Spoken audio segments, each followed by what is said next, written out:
And we're back. We got an upgrade on the right side of your screen. Welcome in, ZP. Actually, we just shifted Kaplan to the middle. Jason, we just saw an exciting opening battle. Leviathan battling back. Wow. Wait, that was an incredible amount of shade. Like, that was shots fired like in a spread. Like, good lord. I talk crap about COD, so he can have one. He can have one. Yeah. Honestly, if you just would have let me show an ankle, guys, we have a surprise that I'm not allowed to talk about. And if we just could have shown one ankle, none of this hatred would be coming out. Kaplan, instead, though, we're talking Leviathan in a finals match against Lowkey W. Exciting stuff for the opener. For those that missed it, what did you learn about the new earn system? Well, before I get to that, I just didn't want to show the ankle because I want to be introduced to this. So let's show it. Who is this ankle? No, okay. I don't think production's ready. No, I don't want them to be ready. No, hey, ooh, that is a fine flexible host right there. 40 and nimble, ladies. Let's dive into this one. ZP, we've got our format ready, and we've of course just started the show, so we're here on EU. We're going to be diving into that Lowkey W Leviathan discussion, but first, can we zoom in? Chat called this out, and I think it's a very appropriate question. What the hell is the new Melee Creeps logo? Was it like someone drew a black finger like pointing and then decided to add like a cat on top of the thumb? No. Is it a cat in a suit? Is it a trooper with a gun? There's been a lot of discussion.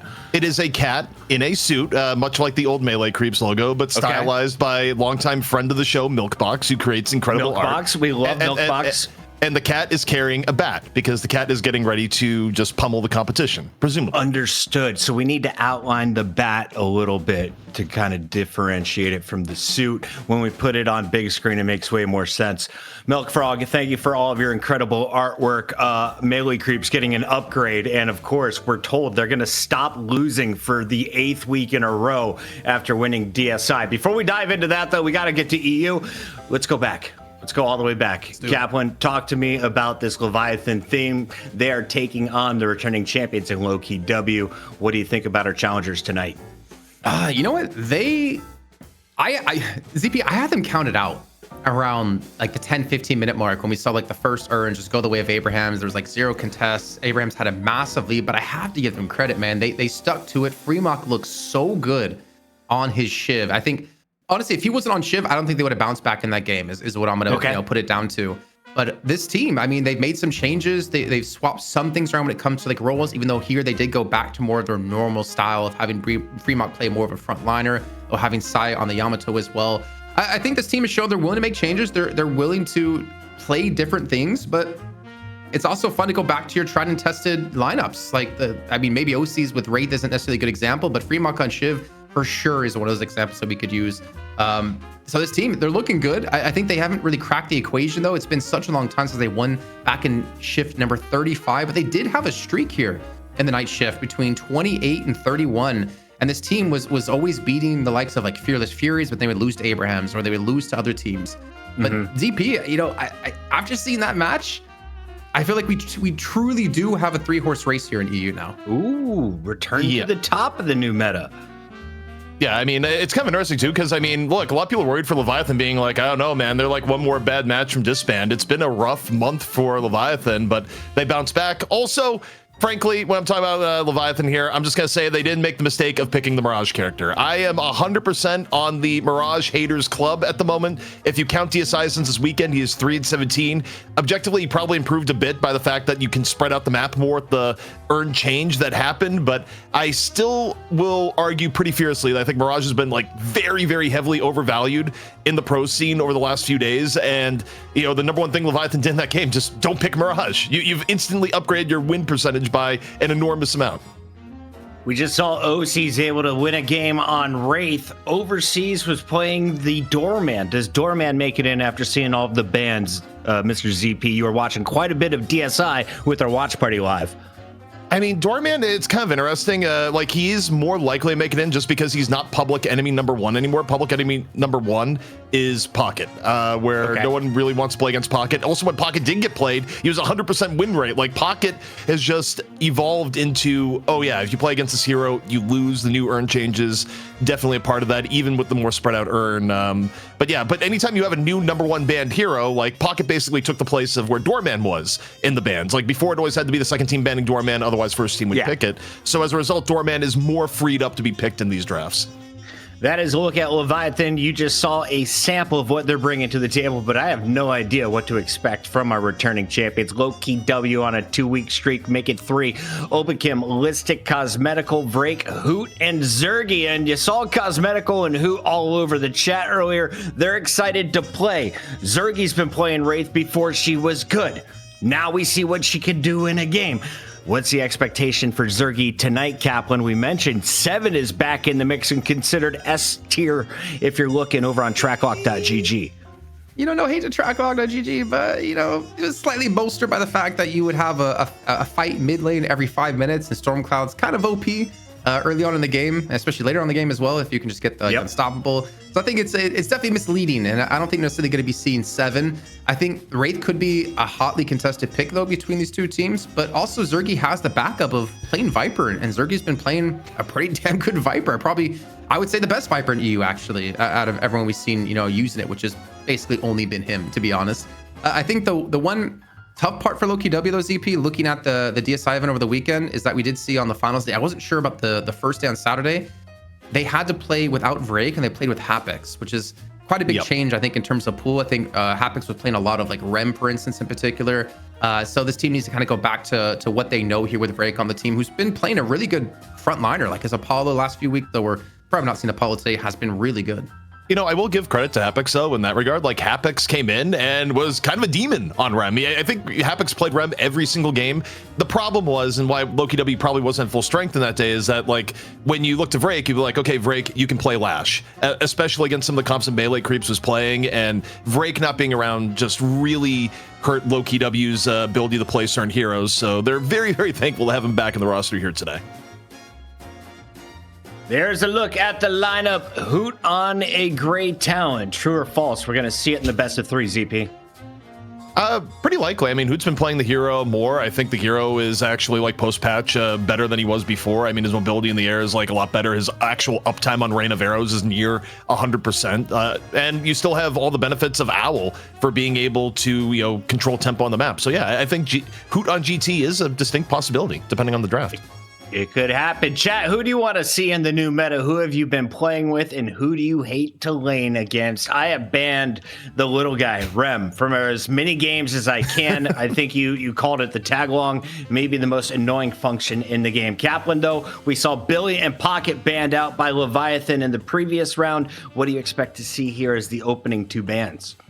I wouldn't be surprised to see Billy once again. I think Lowkey W always do have the opportunity to play an Abrams if they wanted to, with Listic, one of the best in the business when it comes to Abrams in particular.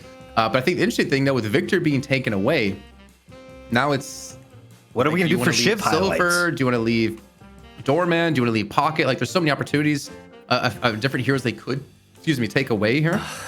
And they go for the Pocket. So, yeah, I don't think... Are we just not going to see a Pocket today, ZP? I feel like we're not. No, probably not. I mean, going Billy.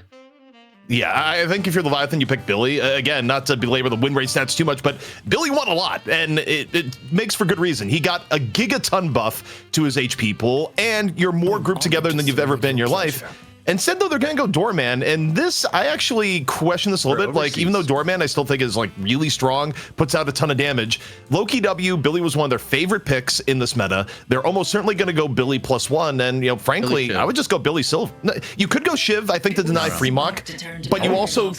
okay, they go Paradox. That's interesting. It may be Paradox Billy, but... To take it away from Taz? What's going on? Taz isn't here. I don't understand why you're going Paradox. It's just stronger with the way urn fights are going down right now. Like, Time Bomb is way, way better on top of, like, Paradox being a stronger hero. And Wraith, this is wild. Like, Zergy looks really good on Wraith, but you just gave up a lot in terms of frontline. Like, Leviathan, they could respond to this and just go, like, Shiv Silver. Yeah. Question, though, like, what else is in OC's bag? Because we knew Mina was his main. His Wraith seemed to be a backup. So what is OC's playing now? He's played Warden, I believe, as well the last few weeks. I mean, the thing is, There's even your hated Lady Geist you could play, though I don't think we're going to see it. There's a lot of heroes he can't play. She's been replaced by Mirage. I feel like Mirage is the new Lady Geist, right? ZP statistically. Yeah, and there is the great talent. Geist right now, when you talk to pro players, I just don't think Geist does enough currently. Like that's basically where it begins and ends. Like people are just like not a fan of Geist. Even like pub win rate has been in the tank. GT though is interesting because okay, you've Lowkey W invest a lot to not go with the Billy in the beginning. Instead they go Lash. Like this is actually really wild given the amount that Billy was just straight up winning over the weekend and his current level of power. The not see either team pick Billy in this first round is like frankly blowing my mind a little bit. The fact that Cosmetical has yet to pick Shiv. I told him he has a 7 TV emote on the line here if you pick Shiv and they win. Which is obviously more important than the prize pool for sure than the 1250. Come on, like having a 7 TV it's emote game on the one. channel. This is the best of 3. You got plenty of time to earn your money. Also, ZP said in the break he's willing to wax off his eyebrows if Cosmetical plays Shiv. 100%. He said it, guys. ZP will do just his left eyebrow. Oh God, can you imagine that? That just wouldn't be good. That would be good for everyone else's entertainment. It would be less good. It looks good for Lash, bro. I love Paradox being meta, says Tobale99. I don't know if I agree with that. Paradox is kind of annoying. I mean, she dropped out of the meta for what felt like quite a long time, considering she was 100% the meta up until that point, up until like a few months ago. So it was nice to see a drought of Paradox. The thing is, the swaps out of Paradox, they play out differently than they used to in the past, but it still is like hitting a crazy swap, especially like a team swap, is always exciting as hell to see. ZP, we see the Billy coming in, and then on the other side for Viscous, if I'm rolling around in a ball, do I contest the urn or do I have to heavy melee it? I don't think you want to pick Viscous at all right now, to be honest. I think you're already in a meta where picking rebuttal is like higher value to begin with because of some of these urn fights. And now you're picking a hero that if people pick up rebuttal, you are giving them an enormous amount of damage on top of it. Like I may actually hate the latter half of the Leviathan draft right now. I mean, on the upside, they got Doorman Mo combos, but Lowkey W, they got Billy, Celeste. They didn't get punished at all for the higher priority on like Paradox and Wraith. Like, I'm looking at Lowkey W draft and thinking that they are going to run away with this one, frankly. Now, I had to allow the word testicle because somebody put their left one on Leviathan to win, despite the chat saying this is a terrible draft for Leviathan. They walked away with the W in game number 1. Kaplan, would you put a body part on Leviathan's comp now, or do you feel it for Lowkey W after our first 11 picks? I mean, I've been trying to put ZP's eyebrows up for the last 2 years, and I can't even get that to happen. There ain't no way I'm putting my own body part up for grabs here. I don't know, man. Like ZP, you said you don't like the latter half of Leviathan's draft. Neither do I, honestly. Yeah, okay. Venator used to be good, right? Imagine a world where Grey Talon gets up to like plus 100 less than 10 minutes in because of owling these combos. And that's it. That's the only like win condition I'm seeing right now. I mean, I think Ven is quite good at the moment. I think some of the changes have been to his benefit. I think we saw Ven like have a lot of good performances. But I mean, the supporting cast here, given that they're going against Lowkey W, like Leviathan cannot win an even team fight in this comp. Like they have to be significantly far ahead. I think also Celeste going this late into the draft may be criminal. I mean, maybe I'm a little bit biased because of seeing what Dew was able to do in melee creeps, where it was some of the best Celeste play I think we've seen maybe ever. But I'm looking at this draft, it just feels like a complete mismatch to me. Dew isn't here. Celeste is, though. ZP, can we talk a little bit about your expectations? As the chat is breaking it down, they don't have a lot of high hopes for Leviathan. Is this supposed to be a Lowkey W clean game number 1? And does a mid-boss get taken by 10 minutes was a question. I don't think that's happening, right? Probably not. I mean, the mid-boss now spawns at minute 0. Short of pub games a few minutes after the patch, it's a pretty hard prospect to simply grab mid-boss that early. It's kind of neat that there's a possibility. I mean, maybe if you get a hero that's more like Ursa in terms of like higher damage output, like technically Haze has fixation, but something that does even more damage early on. I don't think you're seeing mid-boss pre-10 on a regular basis, but you never know. Understood. All right, final thoughts here on our drafts. Who won, Kaplan, and how big of a difference is the comp? Who do you like? Lowkey W, and I'd say pretty damn big.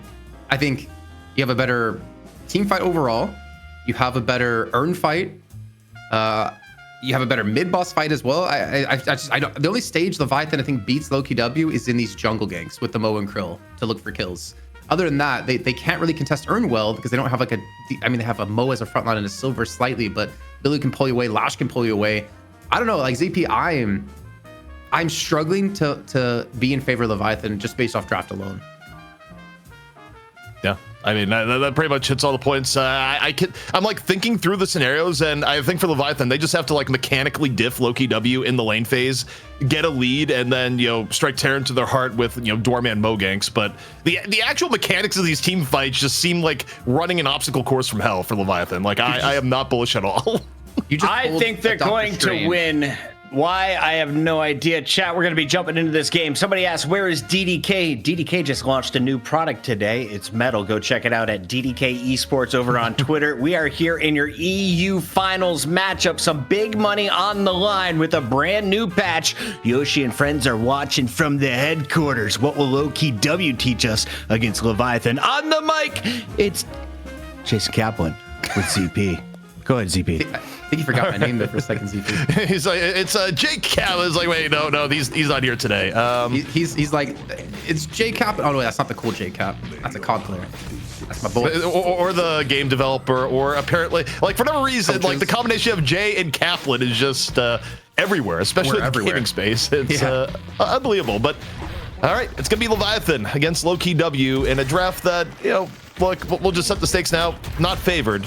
We'll see if they can put it in their favor. And the early poke on the Viscous coming out from Hoot, already not the most ideal of starts. I have confirmation, by the way. Cosmetical did drop by in chat and say he had no choice in their picks. So he gets out of this one, not picking the Shiv. Are we not calling him out as a coward? He had no say in the draft. So, I'll respect that. None? Come on, Cosmetical. Speak up for yourself. Young man. Only one player does the draft. Like I think I don't know if Metacrypt still does it this way, but Saya does the draft completely himself and then tells people on his team what they're playing. So you don't really have a say sometimes based on who's in draft. Lightbringer, maybe the same thing. Maybe told him what to draft and told him what to play. Also, I think Leviathan have a little bit of a pinch hero pool wise where I think for Silver, they're kind of locked in the free mock playing it no matter what, which is probably why they didn't go the Shiv at all. Like, that's my best explanation for why Leviathan, like, neither team picked Shiv, which is pretty rare. It happened, like, once this weekend in DSI that you didn't see any team pick Shiv. But in this current meta, it's still a pretty rare occurrence given the hero's general strength. Yeah. And I think at this stage in the game, you cannot be limited by hero pools anymore. I think if you're a player, like we've seen some players get removed from teams over North America, I'm not going to say any names in particular, because their hero pool wasn't big enough and they weren't spending their free time working on expanding that hero pool. And I don't think you can even try to be a pro team right now to contest the likes of the top dogs if you are not working on your hero pools and you're not expanding them and you're not working around that together as a team to properly use and scrim those heroes as well. If you're right in that sense, EP, it's actually a major disappointment, I would say, on the Leviathan side, because I think we're almost 2 years into the game. You got to have bigger hero pools. Well, the interesting thing too is that as the game goes on, it's going to be more of a stress point onto players where, well, yes, players are going to have like their favored, heroes overall. I mean, eventually you're going to have double the heroes that you have in the game. Eventually you're going to have triple the heroes that you have in the game. And, as a player, you bring it out long enough, probably, right? Like, I think if you look at games like, I don't know if Dota is quite as 4x the amount of hero count, but it's probably close. It's a lot, and you're very right, especially when items get added in as well to the game. It changes things even more based on the amount of heroes that you do have. But excuse me, we're already seeing like free mock trying to get aggressive here on this right hand side. Him and Rayek together have pushed up very deep to go for that early lane control, trying to punish Rayek early on into the game, as well as Zergy, who is over on the Wraith. But Hoot on Vindicta, I feel like we haven't necessarily talked too much about that. I know you pointed out earlier on talking about doing some good damage to Irazumi, but I know Hoot, I think I've even seen his stream the last few days. He has been playing Vindicta quite a bit, but it's still going to be like supporty-esque. It's not really like a full-on damage build, I believe. Lightbringer kind of broke down the value proposition for Vindicta as he was seeing it, and his coach's Lowkey W probably relevant to this discussion. And what I'll say is it's the shred. It's the fact that, especially when you're doing things like comeback earned, being able to apply additional amounts of shred is actually super beneficial. And Vindicta to this day is like one of the best sources of shred in the game with Crow. So Yeah, So it's like the old reason of Vindicta, right? Was Shred. That's how it was when Mikhail S was running Vindicta, I believe, back in like the VP days. Yeah, I think the general consensus here is just like, okay, get more Shred, and then if you do have to fight against Comeback Urn, you have a little bit more ability to actually kill people, especially now it's at 35 and not 50. 50 was probably a tough ask. And, you know, I feel like maybe I'm overextending here in my thought process on this, but I feel like Shred can also be like a win more mechanic. Because if you're already winning and the enemy team can't afford to buy resists, you're just putting them into negative resists, so you do even more damage, and you're making it even easier and more difficult for them to like itemize against you. Yeah, I mean, Shred is, I think, one of those things that I think it's bought to a reasonable extent in pro games. There's even points where you can argue it would be beneficial for someone to just grab a Hunter's Aura or thereabouts, but probably something that across the game, like, maybe gets under-itemized for its relative amount of power. Yeah. I mean, yeah, it has insane value, I would definitely say. So does the kill on a free mock here for just Herky initially into this lane, considering they were shoved back into their own garden for a majority of the time, as the first buff to do spawn on in. It looks like we'll see a trade 1-for-1 with Vitality over to Listic, or Survival, I should say, and Gun buff over to Ray. Off in middle. Here once more, where I think, truthfully, lane phase is probably one of the bigger strengths for Leviathan here. It's not like a massive edge, but if they fall behind in lane phase, I don't think they're able to make the gap up in team fights with their team. So this is already, it's a little bit of a worrying start for me. And where you're at, oop, he goes for the mid-air parry. He's like, yeah, I think Ben's gonna go for the quick melee up there. Didn't happen. Iridamini gonna be skilled and might be pulled out here given the HP here on this Vin. We'll see, waiting. Crossbow gonna be brought out. One shot on the Vin. They're deep diving for it. Looking for one more. Do they get the line of sight though? Line of sight a little bit trickier. Had a small opportunity, but actually gets it on the final shot. Was he even aiming for Hoot there, or did he just happen to shoot Listic and Hoot was behind him? I actually think it may have been exactly as described. I'm not convinced that was the main target. Hey, he'll take it. And you know, you ask him any day of the week, be like, yeah, I knew Hoot was going to be there. I meant to shoot him. This Guardian's going to be on extremely quick here. Leviathan already get it off to a very strong start here with that pressure that OC's been able to apply here on this left-hand side. I think the right lane is where the action is going to continue to kick off here. As in the mid lane, we see even kills coming in for Leviathan. And maybe we need to run it back a little bit, ZP. Leviathan are looking pretty damn good here off the bat. I think they have to at this part of the game, because again, I don't think it gets any easier in team fights. Like, once you get out of the laning phase, it's going to be a lot on the overseas side, like keep up pressure and make Lowkey W just afraid to go about the map. And anything you can do to just keep them a bit off balance and avoid the actual bigger team fights, where, you know, thankfully with the new Urn, it's probably unlikely to be 6v6 fights, but you still have to come prepared to win as much as a 5v5. I mean, I think that's where, I think Leviathan, if they want to win this game, they have to do it in like the early to mid game for sure, using these combos to their maximum effectiveness, get as many kills early on and build up that lead that you can snowball from there. Although we can keep it in check, gets a kill on overseas, and Fremont's gonna take a Guardian as well on this right hand side. So 2 Guardians to 1 in favor of Leviathan as they're sitting on a 2k lead. Looks like Lowkey W is gonna respawn though with the kill on this middle Guardian, so really not much being gained here for either team as they keep it pretty much net even between the two. And Hoot's being pressured here, extremely low on health, gets carted away into his death and overseas. You know what? We're normally used to seeing him play frontliners, but his Doorman's pretty strong. Yeah, I mean, I think walks right into the bell on top of it. Overseas picking up the 2. And yeah, I mean, for overseas, you think about his hero pool historically, you know, no stranger to running things more on the pick spectrum, and Doorman kind of slides a toe in there. So Doorman being in the hero pool, not too surprising. Even if it's not a meta where you'd say, like, go something like a Bebop. Yeah, by the way, Bebop just kind of fell out of the meta, by the way. Like, Bebop is, like, one of the most contested picks pre-patch into oftentimes not picked at all now.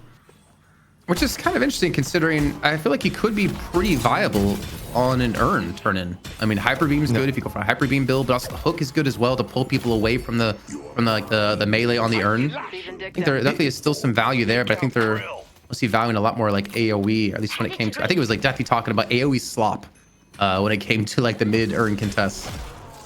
Yeah, and I mean, a few teams did go with Bebop, but it was weird. Like, a lot of teams are still going Gun Bop, even though in theory Hyper Beam is more value. I think we saw like 1 Hyper Beam Bebop over the weekend that was on stream, but it wasn't the most contested pick when it was picked up, so that alone has been a pretty big shift in the gameplay. But you know, Jason, bit of a jump pad fumble. Listic though. You're Billy. You have nearly 2,000 HP pre 10 minutes. You're fine. I think OC's at 9.4 thousand souls. Like, he has a huge lead compared to anyone else in this game, making it pretty hard to 1v1 him at all. I think Lowkey W, you're going to have to respect this somewhat and maybe look for like a gank onto him at some point to keep him in check, because he's clearing like 2 to 3k over his opponents here. And when we get to the first Urn turn in, that's a lot of pressure you can put down with Iradomini. But again, like, Urns should be won by Lowkey W. I mean, part of the reason why Ven has also gone up in value beyond some of the buffs is that people are grouped up a little bit more. Like, you follow the AoE slop narrative, you throw out a bunch of grenades in fights as take a look towards mid. Irizumi ends up falling. So like, Ven also benefits from the amount that people are going up together. Like, the general goal of a Ven in the current meta is ideally land a few grenades on clumped up people, Iradomini to take down someone nearly outright if you're ahead of the game. But we got a combo in onto Vrake. Not sure there's a ton of follow-up here just yet. Vrake working his way out, was slowed down by the Spirit Snare, but Lash mobility is enough to get away. The Owl, it hits, but it does not finish him off, Jason. And that's, I think, quite big. I think Rake's going to need to depend on these stacks if they can get to this point. And with that aggression, looks like Lowkey W is able to capitalize onto Fremont here off to the side as OCs gets another kill on the Listic. This is for the Urn pickup here. And I thought Lowkey W would have been able to come out ahead in this one, but Leviathan winning on all fronts in mid and right lane with the Urn in their hands now. Also, Irizumi already pushing the lane on the left-hand side out a bit. Do have the opportunity to go for the turn, but I think one thing that's lacking here, ZP, going into this, look at these ultimates online for Lowkey W compared to Leviathan. Yeah, I mean, Leviathan, the bank is effectively drained, which is not good for Urn fights and how they currently go down. I mean, missing Chain Gang is kind of rough, but yeah, it's not the most ideal for Leviathan here. Also, on the OC's build, OC's with the super early fortitude, so gonna be maybe more of an active then who's still running for his life and down the Vrake. Did not help him escape there, but you know, generally if you go early fortitude on an event, it does mean that, you know, you're going to be more actively seeking out picks. And I didn't catch a skill. I wonder if he's going quick level 3 on ult, which kind of makes sense. I didn't catch on to that. I'm sure we'll have our time to see here when he respawns back on him. But Lowkey W with, I feeling like, no pressure to contest this Urn turn-in as Leviathan are holding it back. In fact, she rotated a lot of players in towards middle, still keeping quite a few players from this left-hand side to go for the contest if they need to, but ultimates are coming back online for Leviathan. More importantly, the combo, about 20 seconds of time for Psy. Psy's not gonna have a chance to use it. Gets completely capitalized on and closed in on as Obikin picks him off, as well as Ray going down to Zergy on the right-hand side. That was a 1v2, and Zergy now trying to fight up against Fremont here. And they're also keeping the Urn back. Lowkey W fight on all fronts. Also, the Urn is going all the way back to spawn. Like, that is one of the changes that got retained, where if it goes on reset, it will just go fully back before anyone else can pick it up again. So all the Urn hostaging for Leviathan is a pretty high amount of time spent on that without results. Now though, taking a look at Fremont, looking to get a piece of Vrake. Quickly though decides not going to be the fight to chase down. Yeah, it seems like Lowkey W don't really care about the Urn pickup. They're more like worried about the Urn turn-in, keeping 3 players on this left-hand lane, as they're the ones actually to secure it for Vrake. And I would imagine Vrake isn't the one necessarily you want to carry this in the end. Keeping that Death Slam available and ready to go with the max level Flog behind this. Maybe we can swing along to OCs here to maybe get an answer to the question we had before ZP of what is he maxed out on his abilities. Looking for that Iradomini potentially. And we did see a lot of Vens towards mid. Yeah, we did see a lot of Vens like go first max on Iradomini over the weekend. I know it's like part of John's build where, again, it's just going for picks relatively early. But here's the Urn turn in, and yeah, Leviathan, they've made the executive decision to not go for it at all. Good side combo up, Zergy in sight. Wait, the combo's gone in on a Zergy, down to half HP, and he's gonna be exploded on. That could be a free walker on the right-hand lane as Zergy falls, and he does. The Urn has been turned in, though, for Lowkey W. They're down 2 players, as Leviathan is just trying to survive now, with Irizumi extremely low on health, Gooballing away from this one while they do continue to put pressure on this mid and right-hand side, and Lowkey W responding with a push on the left lane against OCs, who's on 15,000 souls. Not quite sure he can win a 1v2, even with the Death Slam being thrown on in. Boot and Vrake forced to back away, and OCs has defended here while the rest of the team continues to apply pressure around the map. Isn't no way he's gonna get a kill off this, is he? I just might.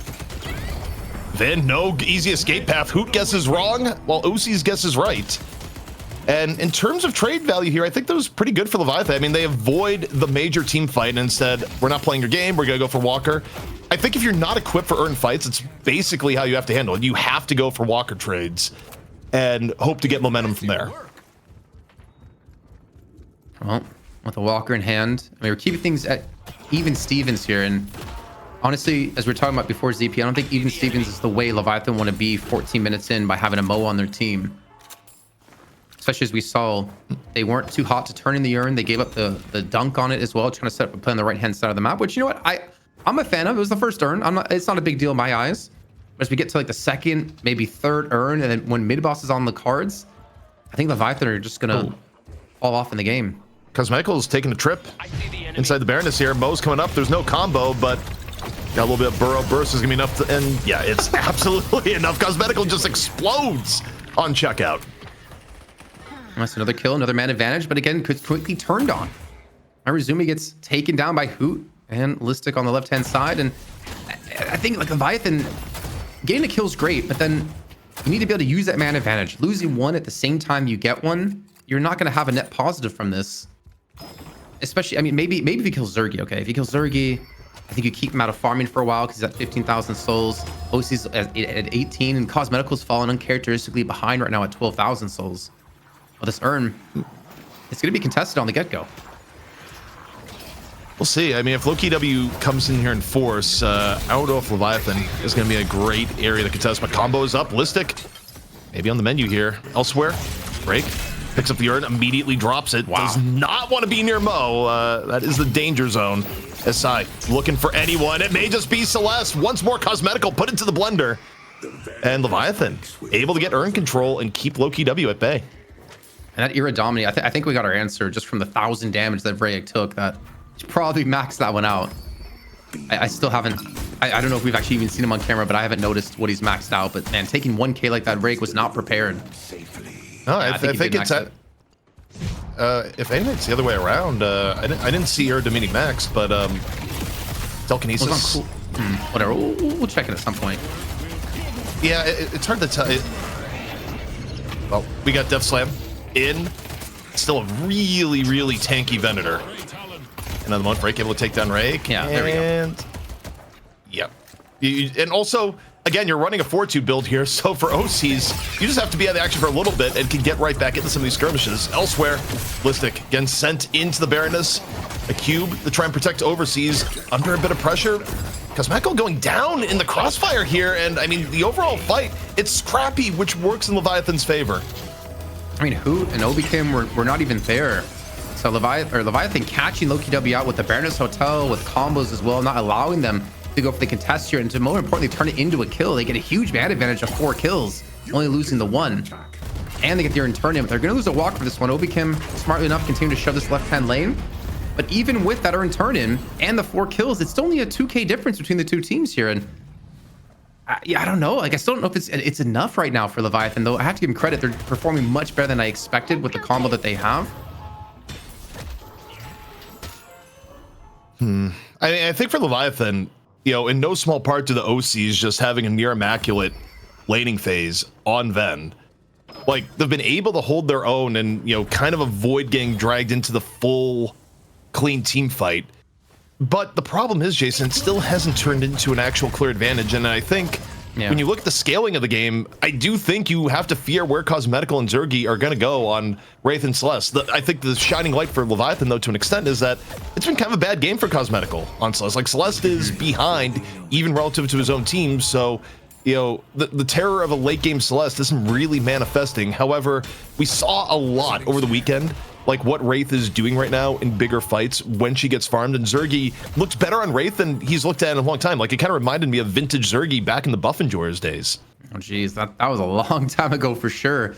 One thing that just popped in my head, though, ZP, you remember when Leviathan finally took down Abrahams and had their own win streak? Do you remember what they ran in their team and what they were against?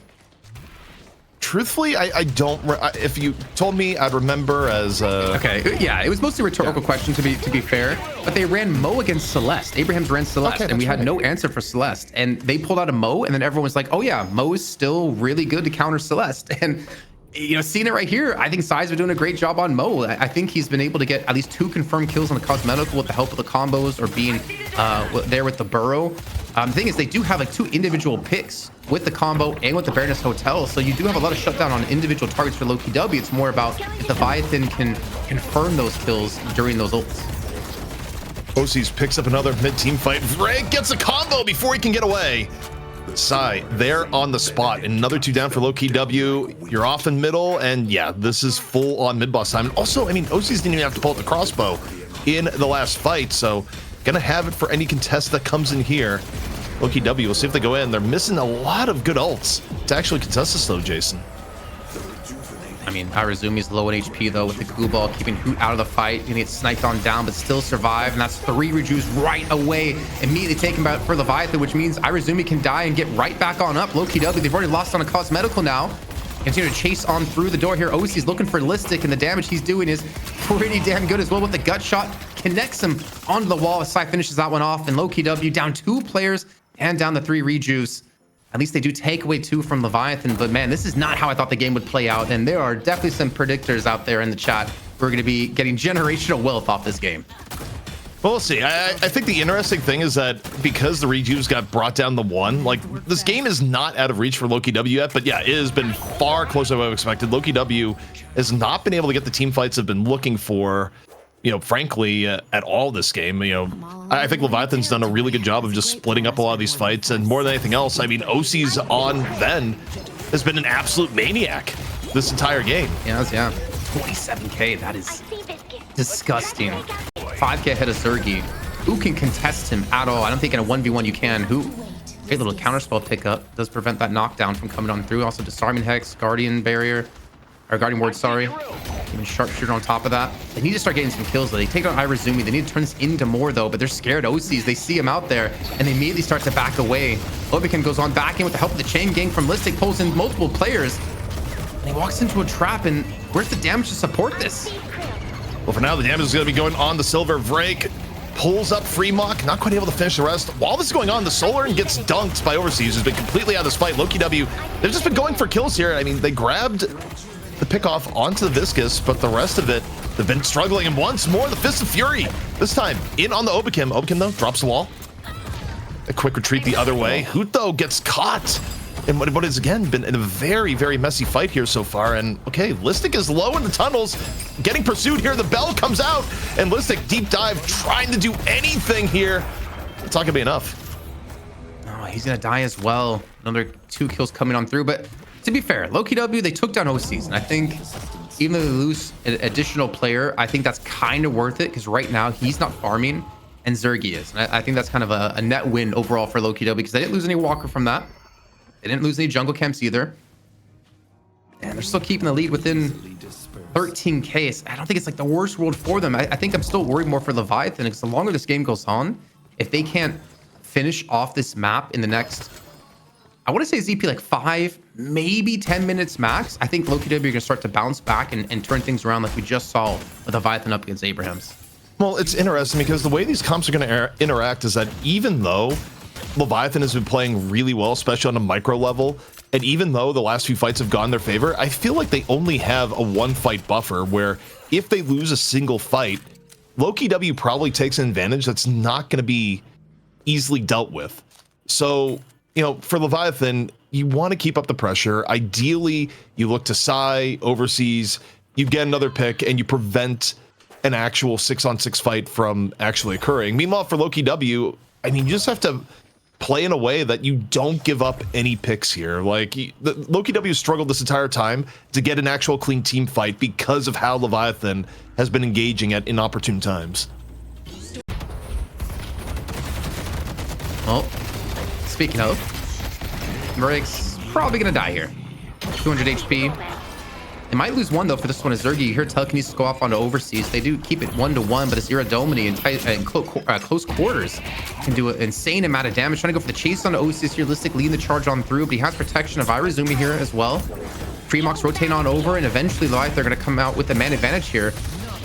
They just buy the time, and the time is being bought here. They can't close this distance against OCs, and I think if you can't do that, if you can't maybe catch him with the chain gang, then I don't really think you have a winning condition here for Lowkey W with Vrake dead. I think though, as time is going on, the relative difference in the game in terms of power, like OC's is not just outright giving people the way he was earlier in the game. Like he's still ahead, but not ahead to the point that he's pulling off the heroics he was before. Like you can actually see like a pretty noticeable power drop on Ven, you know, which, you know, not OC's. OC's been playing great, but like this is just scaling in progress. Listic though, getting the combo, the follow through looks to be there. I see Billy. Listic though, wait, Listic, did he actually get away? Like, no, okay, OC's able to finish off. That would have been unreal if Listic somehow managed the escape there. Even Al coming on through, connects on to 2. It allows him to push this Walker on down. 10% HP left. You know it's gonna fall here in just a few seconds. Death Slam is up here for Vrake, but again, you're down Listic. Which chain gang with the Death Slam would be massive for Lowkey W, but this wombo combo they have set up, I mean, you have Paradox, you have Billy, you have Lash as well, you have Celeste. Like, there's a lot of power in the team fights at Lowkey W that is possibly there. But the further they, I mean, I was gonna say the further they fall behind, but it's only 14k ZP. It's not like they've fallen further behind the last time we talked about it. They've still been keeping up here for the most part. I think part of the problem for Lowkey W is that some of the heroes that you'd want to be richer just are not there. I think Listic is a bit underfarmed on the Billy. Like, yeah, Billy's incredibly tanky and got like great buffs, but your 20k Billy eating damage at times from a 32k Venator and a 27k Silver, it's not ideal. And I still think, you know, and maybe it's in part because of the Mo pressure, but it's been a pretty quiet game from Cosmetical on the Celeste so far. And, you know, Zergy, your Wraith, you haven't really hit the come online point, though you're getting, you know, somewhat close. Hey, they're certainly getting closer. Ethereal Shift picked up for OCs. I think he realized I'm probably the big focus target of Lowkey W. If I can just survive these fights, there's really, I don't want to say no way Lowkey W can win, but definitely it's a better opportunity for Leviathan to take these fights and to take this map and potentially the series. You hear a combo go off, but it was interrupted, it seems, somehow. But OCs is still on the charge with the Iridominity. He's trying to get another connection onto Zergy. He's going to get it. Him and Fremont taking him down. That's the big damage to their Lowkey W. No longer in the fight. Baroness Hotel thrown on Obi Kim and Vrake. He's in a position for a Death Slam, but are they even going to have the damage to follow up with this one? Because Listic's already dead. Listic is dead. The urn is brought in. Zergy was just shot down in the middle of the lane. And OC's continuing to be a menace on the Venator. Cosmetical late to fight, picks up side, but that is a, you know, it's not the best compensation for losing 4 people and the urn. And now the lead has started to hit the point where it's not really fightable. Yeah, that was potentially Lowkey W's last chance at a good team fight. And also, I don't love the split from Lowkey W there. In terms of team fighting, one of your best team fighters at this point in the game is Celeste, and, you know, Cosmetical is off in the left lane, and, you know, whether that be the shot call or not, I feel like you needed all 6 there at this point in the game. You know what I think I need? I need to check in chat of who predicted Leviathan to win this game. It's not over just yet, but if I remember correctly, there was a huge difference in channel points being thrown into this one. It was like over 900k for Lowkey W. I'm broke. I threw, You're broke? I mean, I kind of went bankrupt over the weekend anyways. I had like 5.4k channel points, but they're gone. If this holds up and Lowkey W doesn't do the miracle, yeah, they're gone. And I mean, I think you have to commend Leviathan here where, look, we both looked at the draft and this looked, from everything we saw recently, like a draft sweep from Lowkey W. And that wasn't the case. Leviathan, wrong, though, in that ZP, honestly, I think Leviathan have done just a great job of playing out their comp, but I think Lowkey W also hasn't given respect necessarily to Leviathan's comp. No, I agree. I mean, I think if you were putting these comps together again, I would still favor Lowkey W, but, you know, the execution difference that came this game, particularly again, you can't really ask from a better Venator game out of OCs. And also, I think Psy and Overseas have done a phenomenal job just engaging fights well. Fremont has made plenty of space on the Silver, and look across the board, Lowkey W has never been able to get the fights that they actually want. As once more, okay, Psy in a little bit deep, loses a rejuve. Like an instant redeath here. He gets the cube from Irizumi. Looking at this happening across the map. Zergy though, online a bit, throwing some cards. Viscous about to be burning the rejuve himself. And now this is a little bit dangerous here for Leviathan. You're letting Lowkey W get pickoffs here, and Lovekim's able to get away. This Viscous may be going down soon. Vrake comes in over the top. Death Slam falls through. The Anvil just barely saves GT. But the question is for how long? But guess what? He's home. OCs is here. Why do you hear boss music? The Iridomini has been pulled out. And OCs cleans up a quick 2. I see the enemy. I mean, Lowkey W, they threw everything they had into getting those 2 rejuve crystals dropped and weren't able to pick up the following kill after that. And somehow Leviathan buy time for OCs and Fremont to rotate on over. Overseas has been continuing to push this left-hand side by himself. And at the end of the day, it's 4 kills for 0 in favor of Leviathan. Extend that lead even further up, 42K now. I don't think there's coming back from this. I don't think Lowkey W have a chance at all unless there's a major throw to Leviathan. And with the way they're playing, I don't think that throw is going to happen, man. This has been insane gameplay so far to Leviathan and Lowkey W. I mean, the team that made it to the grand finals of DSI North American event are being shut down in this game.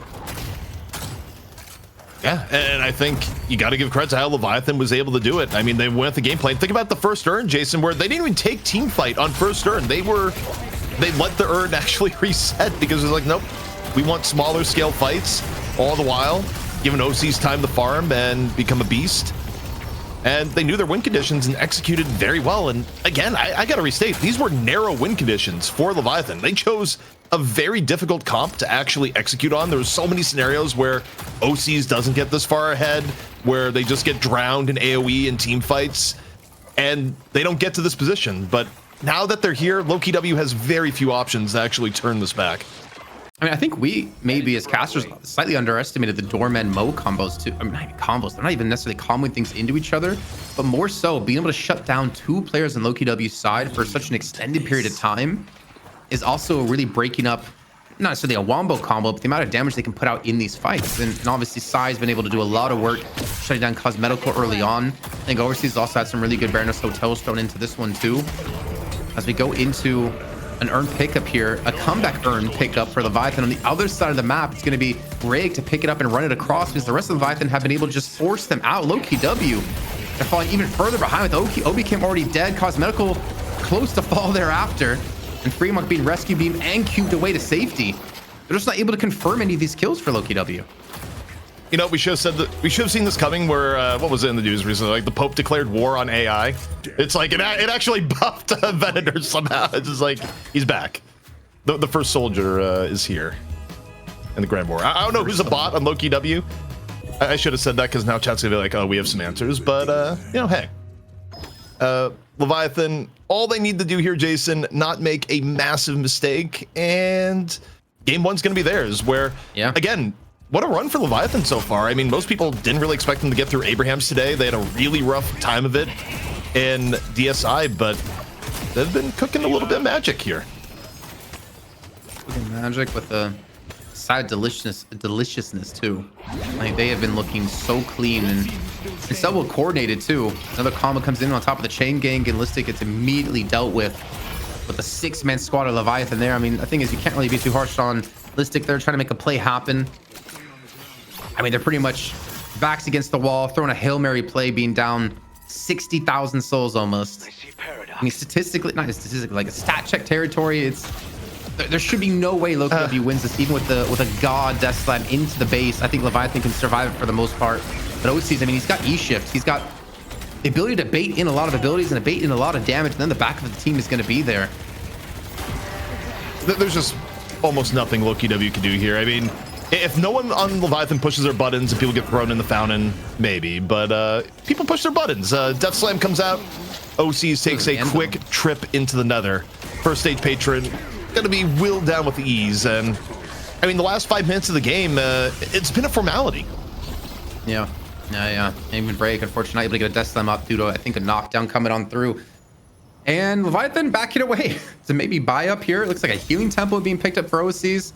They're returning back to the lane to maybe finish this one off. Break still dead for 30s. Are they? Okay. All right, fine. Go mid, boss. I can understand this one. You want to make sure to like dot your I's and cross your T's to make sure you for sure win this one, because it's still Lowkey W at the end of the day, and you don't want to give him a chance to get back into this game. Yeah, you need to make sure you get all the rejuve crystals here. Although, frankly, right now, more of a bait that's going on.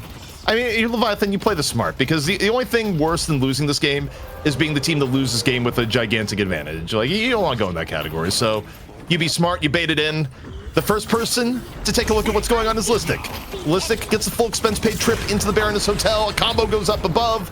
Listic is going to have the roughest checkout of all time, as everyone from Lowkey W's just getting slaughtered up top. And that's being nice too. Zorgi, he's trying to kite them away, but really nowhere you can go here.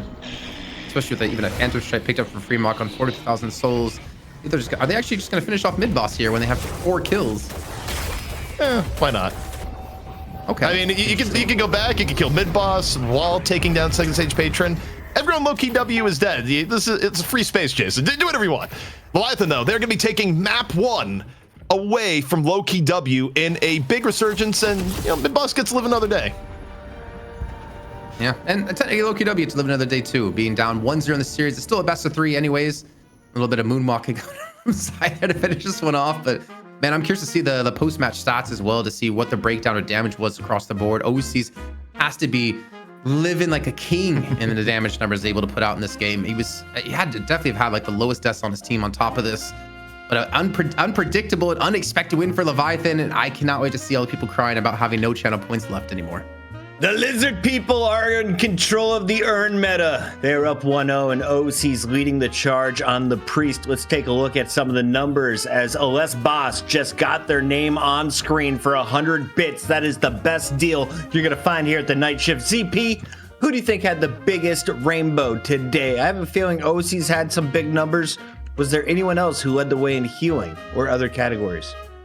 I mean, I actually think OC is going to be up there in all of it. Not also getting like a fair bit of healing just off virtue of life steal and fortitude. I mean, if anyone's capturing the rainbow this game, it's going to be OC's. But I mean, you think about how that was set up too. You got to give credit to Overseas, who's probably going to have a lot more damage than expected from the Doorman. Like Doorman pumps damage, and it's not going to be winning any stat awards, but I think Psy on the Mo was able to create a lot of opportunities. And the theme here for Leviathan was that create chaos, don't let Lowkey W get an even team fight ever, and they succeeded, which is not easy. Freemock did not get his shiv. Instead, he gets his silver, and he looks clean as well. But we take our screen back to the early Doorman damage. This was around the 7-minute 30 mark, and we're tied at 32K. But keep your eyes on OC's numbers. At this point, he's 7K in the lobby. 2 minutes later, ZP, he's up to 11K. Kaplan, how do you just steamroll this in your own games? Can I replicate what you witnessed from the Venator? Hell no. I mean, though you're ranked up, Puckett, this takes a good level of coordination across the board for the team to be able to pull something like this off. You can't just load a Venator and expect to carry a game like this, because Psy, Freemock created even Overseas created so much space and so many kills across the map that Overseas was also allowed to continue to farm up quite a bit. But I have to point out something really quickly here, ZP, for you. 1.6 million channel points goes to D-Mob. No way. Oh, what? He saw it coming. He saw the Viscous pick, and he's like, I'm riding with Razumi on this. Wait, My lord. Yeah, so I think it was like 1.6 million went total, but that means D-Mob was the top channel points person that went in. So D-Mob pulling a little bit of an AVG, except in this case, D-Mob's not the one playing. Instead, just looks at what's going on. Is like, yep, I think Leviathan are going to win. And D-Mob, of all people, just getting a bounty of channel points. Unreal. D-Mob, if you're looking at day trade, I got a guy named DDK for you. In the meantime, we take a look back. If OC's isn't your MVP, who else deserves some love, ZP?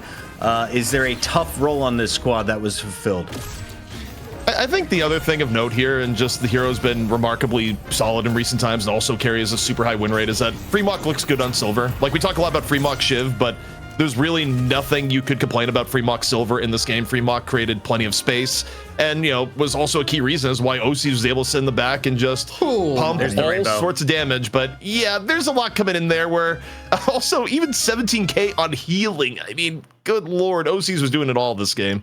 Looking like a Rubik's Cube. 23 assists coming in from Psy. You said he's also quite heavily involved in the picks. When it comes to the builds, anything standing out to you in the new Urn meta, Mr. Kaplan? Have to give me a minute here to look through the build. Right? It's like squint at all the tiny little boxes to see which ones we like more. I don't think there's anything crazy, honestly. I don't think we've seen necessarily like big differences in builds over the course of like this last patch. Maybe like Veil Walker for Paradox, we saw Obikim have that earlier on. But things like Expansion and Echo Shard for Hoot's pretty like normal. Disarming Hex as well, considering you need to throw that onto OCs. I mean, Spirit Burn we've seen quite a bit. Maybe like even Rapid Recharge picked up for him. So I don't think in terms of builds. Honestly, I feel like in general, maybe ZP can correct me if I'm wrong, that the builds have been generally figured out across most heroes in the game. I think there are some outliers. You see like people build things a little bit differently. Like when Doorman was changed, people started building more towards like Spirit Heavy and found like a good build. But in general, I feel like it's been mostly solved. Yeah, I mean, within reason, every now and then you get some change-ups. I think the interesting thing for OCs, relative to even some of the vendor builds we saw in NA over the weekend is, you get the bigger prevalence now of weakening headshot because it's also good for farming. Like, it's turned into a very good farming item.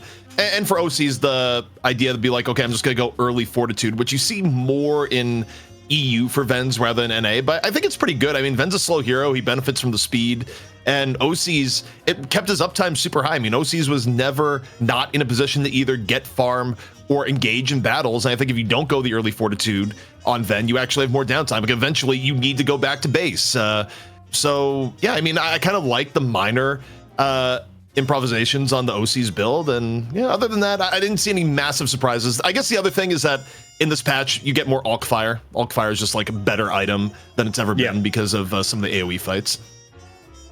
And I need to start running Scourge on my silver. Thank you, Freemock, for the lessons here. 39 kills to 15 kills. They get it done in 34 minutes, but this one could have wrapped up 4 minutes earlier. Well done to Leviathan. They strike first in the best of 3. We'll still have our MVP watch out. On the other side, was there anything you want to replicate from what you just witnessed for Lowkey W? Kaplan, is there any player, pick, hero that you liked in this game? I think ZP and I said during the game that if they picked the exact same comp for Lowkey W, would still probably favor them in this game. I think that the Mo and Krill and the Dorman combo kind of ran away from them. The amount of impact they had early on with the lockdown and the kills they were able to provide off the back of that. I think the only slight change I could imagine is maybe punish OCs earlier in the game. Maybe go for these like 2-3-man gangs to get him out of the equation so he can't continue to farm up and be this threat. As YouTube chat pointed out, that Venator has sick moves. If you didn't check it out on YouTube yet, make sure you open up youtube.com/@Deadlock Night Shift. We're there every single Wednesday, and they have the rewind function. In the meantime, for the rest of you, we're going to a break. When we come back, it's game number 2 with these two pretty faces. They're beautiful. Look how handsome they are. Was the Venator cheating in the last game? No, he's just a beast and they fight dirty. We've got Jason Kaplan alongside ZP, and as you can see, we're zooming in on Kaplan's mustache as well as some of the best Deadlock in the business. Kaplan, move that bad boy for me. I don't know, I can move my ears and nose better than I can move my mustache, to be honest. It's pretty impressive, though. Let's talk a little bit about what we just witnessed, because Leviathan was supposed to be the 3rd place team this week. Instead, they came back against Abrahams after being down 20k spirits or souls, and now we see them routing in a game number 1 with a comp that everyone made fun of. D-Mob, though, one of the biggest brains in the game and one of the best hands to belong to a man, he had faith. And he went all in on this Leviathan roster. Do you think he rides with them again, Kaplan? Yes. I think he's gonna. You know what? He's the type of guy who'll go to casino, put everything on black, double his money, double it again, double it again, double it one more time, and then lose it all. I think that he's that type of guy. So he's Zoidberg. Got it. Yeah. You got to play till you lose. Keep the endorphins running. ZP, let's keep the endorphins flowing as we try and bring this game as fast as possible. If I am chopping on your guys' end, I apologize. There are thunderstorms in Ohio. Z-Pizzle, Lowkey W has the stronger roster on paper. True or false? I'd say true. And the stronger results over the last few weeks. They've been the team to beat in EU. I mean, it's a team so good that even with the sub, they were able to get pretty deep in the DSI, eventually following to Melee Creeps, who are actually an NA team playing on NA servers. I mean, Lowkey W, they've looked fantastic recently. And again, to me, execution error in the last game. I still like their draft. Even if they were running again, I would still like it. But I think there's also this element of Deadlock where sometimes OCs is going to take over the game. And we ran into that for Leviathan, where OCs, there's many pro players, by the way, and you talk to them, or, people that stream actively, used to be pro. Like, you ask someone like Vegas, he's got to respond like, yeah, OCs is the best player in the game. Like, OCs is creeping up into that level, and it's just a player where if he's playing in a game, you cannot count him out. Do you think he was purposely trying to hit Hoot, the Vindicta, or was he aiming at the Billy, missed the Billy, and hit Hoot with the Iridomini in the head, Kaplan? Because chat was arguing about it for about 3 minutes. Nah, it was intended. It was completely intentional. He calculated the amount of time it would take for Hoot to be in the exact position and then nailed the shot. I mean, that's how good of a player the trajectory, he is. land the shot. So you could tell where the wind was coming from and then nailed it. Welcome to all of my Call of Duty friends. Learn like me. You cannot feed in this game. If you do, you're going to have a really bad first 2 weeks and everyone's going to hate you. But once you start to find a carry and you stay alive, you get all of that dopamine you've been searching for here on Deadlock. Who will be providing the dopamine? Well, our draft is just a few moments away. Billy has been banned out. We saw Pocket banned out. And then more recently, ZP, some surprise bans. Do you think we see the Doorman survive another game? It depends on the ban order. Like, I think if you're the team that is picking second, you have to ban Pocket. Like, I actually just don't think anyone's letting Pocket through.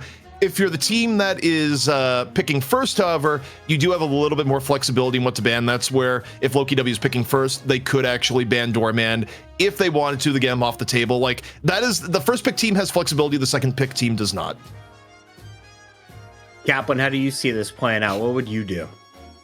I'm interested because it was a Victor ban by Leviathan last time, and that Victor ban seemed to have kind of worked out because it wasn't necessarily, I mean, it was obviously like a semi-targeted ban towards like Listic in particular, but it was also kind of at the same time like a throwaway ban because it left open so many heroes that they could potentially choose from. I think the really interesting thing is we saw Celeste go so deep into the picks. We saw like Wraith being snatched up in, was that top 2?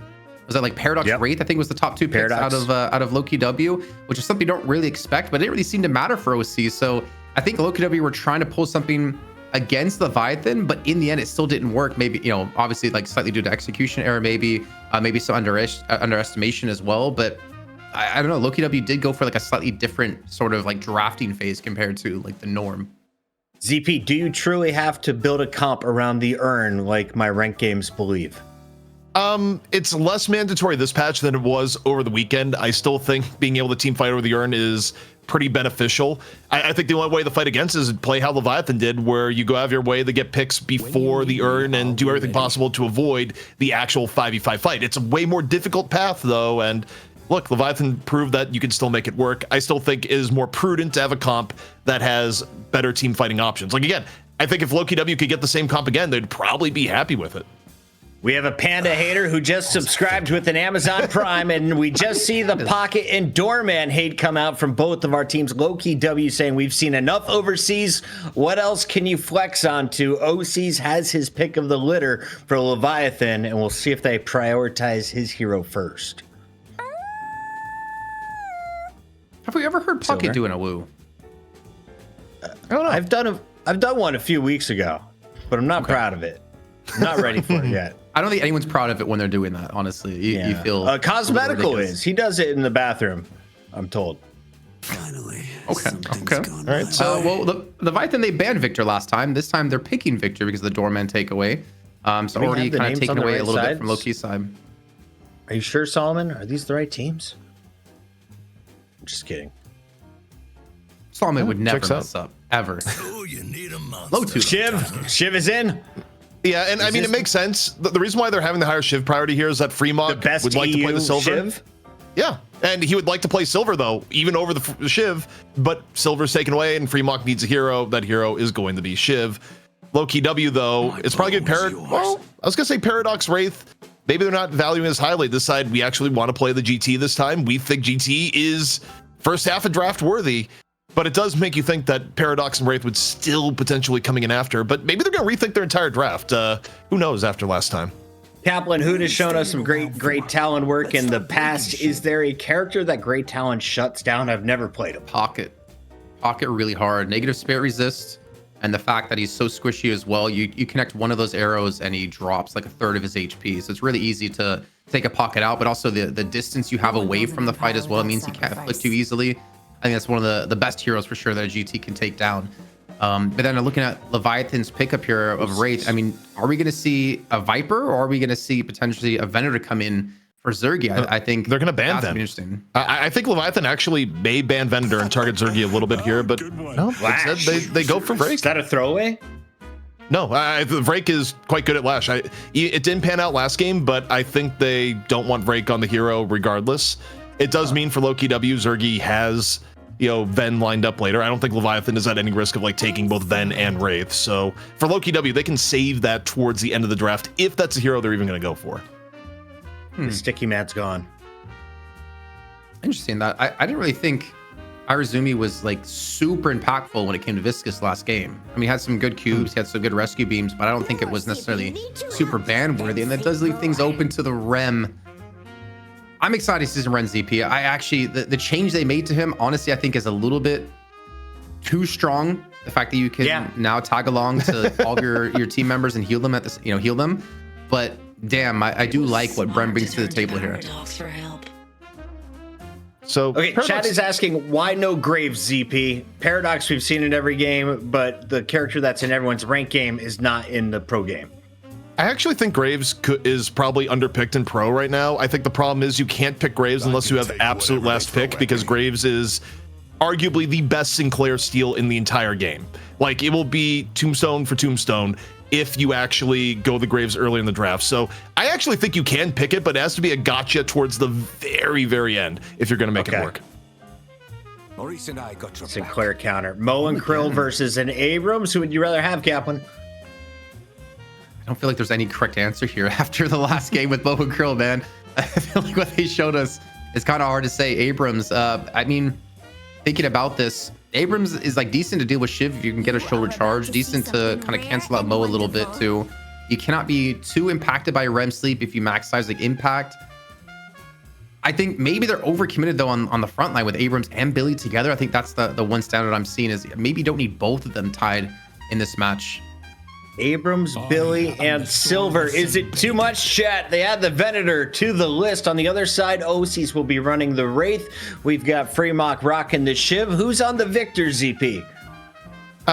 In terms of the Victor, I think it could be a few. It probably won't be Fremont since Fremont's going to be on the Shiv. But one thing I just got to get out real quick on this draft. Yeah, please. And what you have here is that I think this is reverse the last game. I actually like the Leviathan draft a lot more. Even the Mo, like a little bit later on, like, yeah, you're going to have to deal with the Billy. But Leviathan, their scaling in this comp is actually ridiculous. Unless Zergy like kind of replicates what we saw from OCs and they have like really good mid-game brawling, with the Silver maybe. Like, I like the Leviathan comp so much more of the two right now. Is there an individual that is most important on Leviathan for their success in this game? I think Fremont probably. Fremont on Shiv or OC's on Wraith. Roll? I mean, just being the distraction, soaking up damage, or what we saw in game one out of Fremont, just buying time for OCs to come online, I think was super important. He was so impactful the entire game. I think that's like one of the major factors that allowed them to win. But you also do have like good coverage of Rem. You have coverage of Mo and Krill to keep you alive as well. But I'm still gonna be looking towards the Shiv. I think maybe the Victor one, I'm not 100% convinced it's actually being picked here, ZP, with like the lineup that they're currently rocking. But it's still gonna be massively impactful and still has a lot of denial when it comes to the earn turn-ins. Yeah, I mean, for Victor, you're actually happy in some of these fights where just die unearned and it's way more effective than it actually should be. Again, am I convinced of Victor at first pick? Well, Lowkey W seemingly values it at that level. So for Leviathan, picking it that early as much as a meta pick as much as is a denied pick. So, but yeah, overall, I mean, even in terms of frontline, I mean, you got Victor, Shiv. I mean, Billy is still ridiculous. But I don't know. I like how Leviathan's comp is more likely to flow in this game. Are you guys Victor mains at all? Could I potentially get 6 lives on the urn if I got rejuve and a refresher? You only get 3 from that because you have your death. Well, I guess you have 4 lives. Can I do the math in my head? 5. Your first life is alive. Your first life, you die. Yep. Die, come back. Life, your refresher or rejuve. Third life. Then you die and refresher or rejuve. So you have like 4 lives. Chat, is Jason's math right or wrong? No. We're jumping into game number 2 of the EU finals as we theory craft how to play Victor as annoyingly as possible. It's Lowkey W fighting from behind. They need 2 in a row against Leviathan, the underdog. ZP, take it away. All right, Jason, look, Leviathan, I think they're looking in their best shape possible to have the upset here today. And, you know, what a signal it'd be before the night shift open this weekend, where even though it's NA servers, Leviathan is participating. One of our first teams signed up, and they'll be going up against first round against some of our open qualifier teams where, you know, imagine that, where you sign up, you know, some of the teams are a little bit lower in rank and you're just like, who do I go against in the first round? Oh, it's Leviathan or Abrahams. It's just like, well, they were one of the first teams to sign up. They must have been spamming that F5 button, man, waiting for that 12 p.m. Eastern time opening because it filled in 7 minutes like that. I don't think anyone expected to finish or to fill that quickly. And then we still had, what was it, like 40 waitlisted teams after that. Yeah, there's a lot. We got through some of the inactive teams. Some of the waitlisted teams did get in. And what is going on here? Silver nearly gone in lane. That is a ton of damage for Silver to take. 2 seconds into the game. I have to say, ZP. So I always watch the shows in mod view, which means I don't really get like channel points. So I'm sitting on 10k channel points after basically 40 night shifts, and I bet it all on Leviathan. And if I lose, I'm coming for you because you kind of put me onto this one. And Leviathan actually is favored to win right now in terms of the chat, 56 to 44%. Jason, you just took channel points advice from the man that is self-admittedly bankrupt. I feel like that one's on you. Hey, that's what I'm saying. If I go bankrupt from this, you're buying me a milkshake next event we do. As long as they're like the ones we had in Atlanta. I mean, those are like half milkshake, half like monstrosity, but yeah, pretty good. You're buying me a boss, if you remember one of those bad boys, $60. Okay, I feel like buying like a $60 milkshake may be hazardous to your health when it comes in just a gigantic. But we can share it. We can have like 2 straws. You know, you have one side, I have the other side. Yeah, many times. Good bonding experience. But speaking of bonding right now, Leviathan should be coming together, as you said, with NSO right around the corner in just a few days' time. A big shout out to Intel and Walmart for that, for putting up the $12,000 prize pool for the event. Leviathan have a very big weekend potentially ahead of them. Imagine taking the night shift title here on Wednesday and potentially taking the title of NSO and back to back. That would be a good way to start a potential legacy for Leviathan. Yeah, I mean, if nothing else, this has already been a huge confidence booster here today, where you know, Leviathan was hurting in recent times, and you know who's not hurting is Irizumi. Some candle shots off here on the right, and I mean, Lowkey W. Laning phase alone has been, you know, a little bit tough here so far. I mean, no one's died just yet, but the Leviathan coming into this game with the same vigor that they had back in map 1. I mean, yeah, they got to be hyped for sure. I think the thing is, it's still Lowkey W. I don't think you can really tilt them too easily with the back end of Lightbringer on the team. Help, you know, with the draft and help you fix your mistakes that you potentially made. I mean, to be fair, it did take a couple of weeks for Lowkey W to get onto the top here in EU with Zergy added to the team and Empty Dreams being dropped. But they eventually got there and they showed no signs of stopping, coming second place in DSI over the weekend. Big shout out to Deathy and crew for putting that event on. Right now, Lowkey W are just trying to defend their title here on the night shift, and it's looking a little bit rocky, ZP. Yeah, you know, sometimes you wonder if there's a little bit of fatigue. You know, it's been such a fun time for Deadlock with all the tournaments going on in May. Like, May has been our most packed month ever, if you account for like all the community tournaments that have been going on. But you know, I was talking with Lightbringer, and you know, Lightbringer just says like, yeah, it's been a grind. Like, you know, just you know, Wednesday, then big tournament, Wednesday, then big tournament, and as we look, must be horrible having big tournaments with a lot of prize pool to play for every weekend. Oh, I feel so bad for them, ZP. Look, we're fatigued. We're used to the easier schedule. I would used to it with Deadlock, man. Yeah, I mean, look, if lands become a more common thing, like players, they're gonna be hitting high status with airlines. That means they're gonna be flying a lot. Also, speaking of flying right now, mid lane is just Lowkey W is feeling awfully pushed back by a Wraith Mo lane. I mean, it's rare to see a silver lane struggle quite as much as it is in middle, but you know, so far, Sai and OCs have been making it work. Actually enough too, Rick. I didn't know who necessarily would be on the Goat Man or would be on the Blue Man, but we got our answer with Rick on Abrams and Listic on Billy. I mean, Rick, I think it's been a decent addition to the team in terms of like being a frontline player for them. When it comes to Apollo, now Abrams here, even getting someone extremely low at HP. Overseas just gonna fall. Not quite able to get his ultimate online just yet, only at 3.2k souls. But Leviathan, either way, they still get both bridge buffs at the same time here. Gun buff for Rig and casting for OCs. And casting's gonna help quite a bit here up against Zergy, who's just gonna fall. There's really nothing Rig could do to help out on this one. Even the telekinesis is being thrown on in to keep him away. Even that Siphon Life from healing too much. Seismic Effect being used. Rig just trying to dodge away, but OCs closes that one down. Another kill for the man who carried last game. He's at 2.4k souls to spend, at 4.1k total. There's a fight even breaking out in middle. Into the combo, which very nearly takes the life of GT. And man, oh man, I mean, that's a brutal exchange. I mean, you think about the impact of the right lane here and what's going on, you know, with OC's shuffling back in. You know, OC's is getting farmed, and you have Zergy getting behind at the same time. I mean, both those things impactful as a Wolf or Owl. Chases downside, nearly takes him down. He's gonna go for a little bit of a smidgen of HP off the tier 1 camp, but not exactly the world's healthiest Mo right now. He's I mean, he's looking for the scorns obviously to heal up, and you can see right there almost 400 HP healed from the one scorn alone. Definitely can live to fight another day in the mid lane, but Hoot necessarily can't. Being chased back here by the Victor and the Mo all up in their face.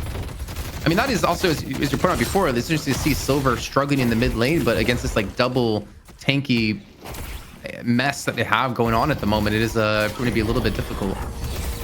Obakim wasn't able to make any clearance and maybe get even worse. Listic low HP. The chase down in here from Rayek, enough to take down Listic as well. And it just continues the dog pile against Lowkey W. I mean, it's only 4K on the total, but you look at the difference in these lanes right now and who's getting the farm. It's a little bit tough. Zergy, though, off the Irazumini, puts Irazumi back into spawn, something that certain Rem haters on broadcast like could clap for with glee. How dare they? That's my Rat King right there. Overseas gets caught a little bit too deep there. And he does fall here to Hoot. So a little bit of respite coming in for Lowkey W, able to bounce back and close that 4K difference down to 1K and potentially even less than that. Let's push Broadway. So you can't count Lowkey W out. I think it's a strong comeback as Fremont currently getting chain ganged over on the left-hand side as the battle's breaking out up against Obakim and Listic together. He's low from Fremont's it, not too. looking too healthy.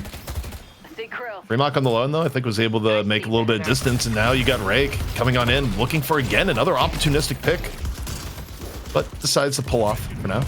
Instead, taking a look at OC's, feeling a little bit of the pressure, big old blue Rake behind, where, by the way, it's listed on the Billy, not the Abrams. Always worth pointing out. Yeah, I was talking before about interested to see, you know, we didn't know who was going to be on who, but Rake, a good addition to the team here, being able to play like a frontliner. Apparently, I'm being told in chat, Adimov has 240,000 channel points on Leviathan. Okay, so wait, that means he probably went all in. So like, Dimov is either about to buy a channel point mansion or be in the poorhouse, along with me, because I put my 80 channel points on Leviathan. So 80 channel points. Woo, ZP, calm down, man. That's too many. You know? Man, we need to like revamp our channel point rewards, honestly. Maybe get some ideas from the chat and over into our public Discord server. You can type _Discord if you haven't joined it just yet, because we need to put something in there. Maybe at like a million channel points. You know, ZP has to shave his eyebrows or something. I don't know. Why does it always come back to the eyebrows? It always just comes back to the eyebrows. I just want to see someone do it, man. Like every time I've done this in my like last 6 years, no one ever actually commits to the bit. I thought it was gonna be, it was like, yeah, you know, the last 15 years, my entire professional career. But we got a swap going down. Off and over, the dive from Fremont, able to take down Obakim. Swap, not really having too big of an impact there. And now Listic walks forward, just gets parried. Rake, no fear, hits the F key and sends Listic back to spawn. Now Fremont ends up falling with the rotation of Cosmetical back in the lane. Rake on the escape, but Owl's gonna be up soon. Is it gonna be soon enough though? Owl, does Cosmetical send it? He does! Rake dropped off the zipline. Yeah, don't think survive. the Owl hit him, but he survives. Got the shield up too. I think one thing that's scary as well is that we saw Fremont and how he itemized in the last game against Abrahams, going for like counterspell, dispel magic, unstoppable. Had a couple more in there as well, like radiant regen. Having a rem on top of that, the amount of healing you're going to be able to do to a Shiv, especially when you get low on HP, is going to be crazy, making his survivability even higher. And I don't know if Lowkey W is going to have the damage to finish off Fremont once he gets online with a couple of these big items. As I do see the first guard in the game going down the right, it's not the first one, another one going down for Leviathan, taking all three now, maintain their left-hand side, and they have a 5K lead about to hit the buff spawning bomb back in here, and unfortunately Fremont, he can't get the vitality or survival buff, which would desperately have been a strong choice for him. Irazumi though makes a little bit of room with the nap time. Creates opportunity for Leviathan to reassemble, get more focus fire on Listic, and Listic ends up falling off the rotation. And the urn's in the hands of Sai. Mo's toes grasping that urn as he runs it across the map. There's no nap time. There's really not a lot of ultimates online here for Leviathan, and you do have to worry about seismic impact, chain gang here for Lowkey W. I'm not sure if it's going to be just a freaking easy dunk. Well, for now, Leviathan, they seem to think they have the advantage as 2 knife stacks in the Paradox. A quick little belly slide from Sai over into the urn turn in, and the clock is started. Leviathan with control of the urn, but immediately flipped by Lowkey W. It is a full-on burger box here. Irizumi, first one to go down. Melee's coming out. Leviathan regaining control. The parry's happening on all ends. Lowkey W swaps it once more. Big Owl coming in. Av Cosmetical hits the majority of Leviathan, and that's going to put the fight for Lowkey W. Owl, man, that comes down to like 4 players preventing anyone Leviathan actually steal the urn away, and Lowkey W come out with it with 4 kills as well.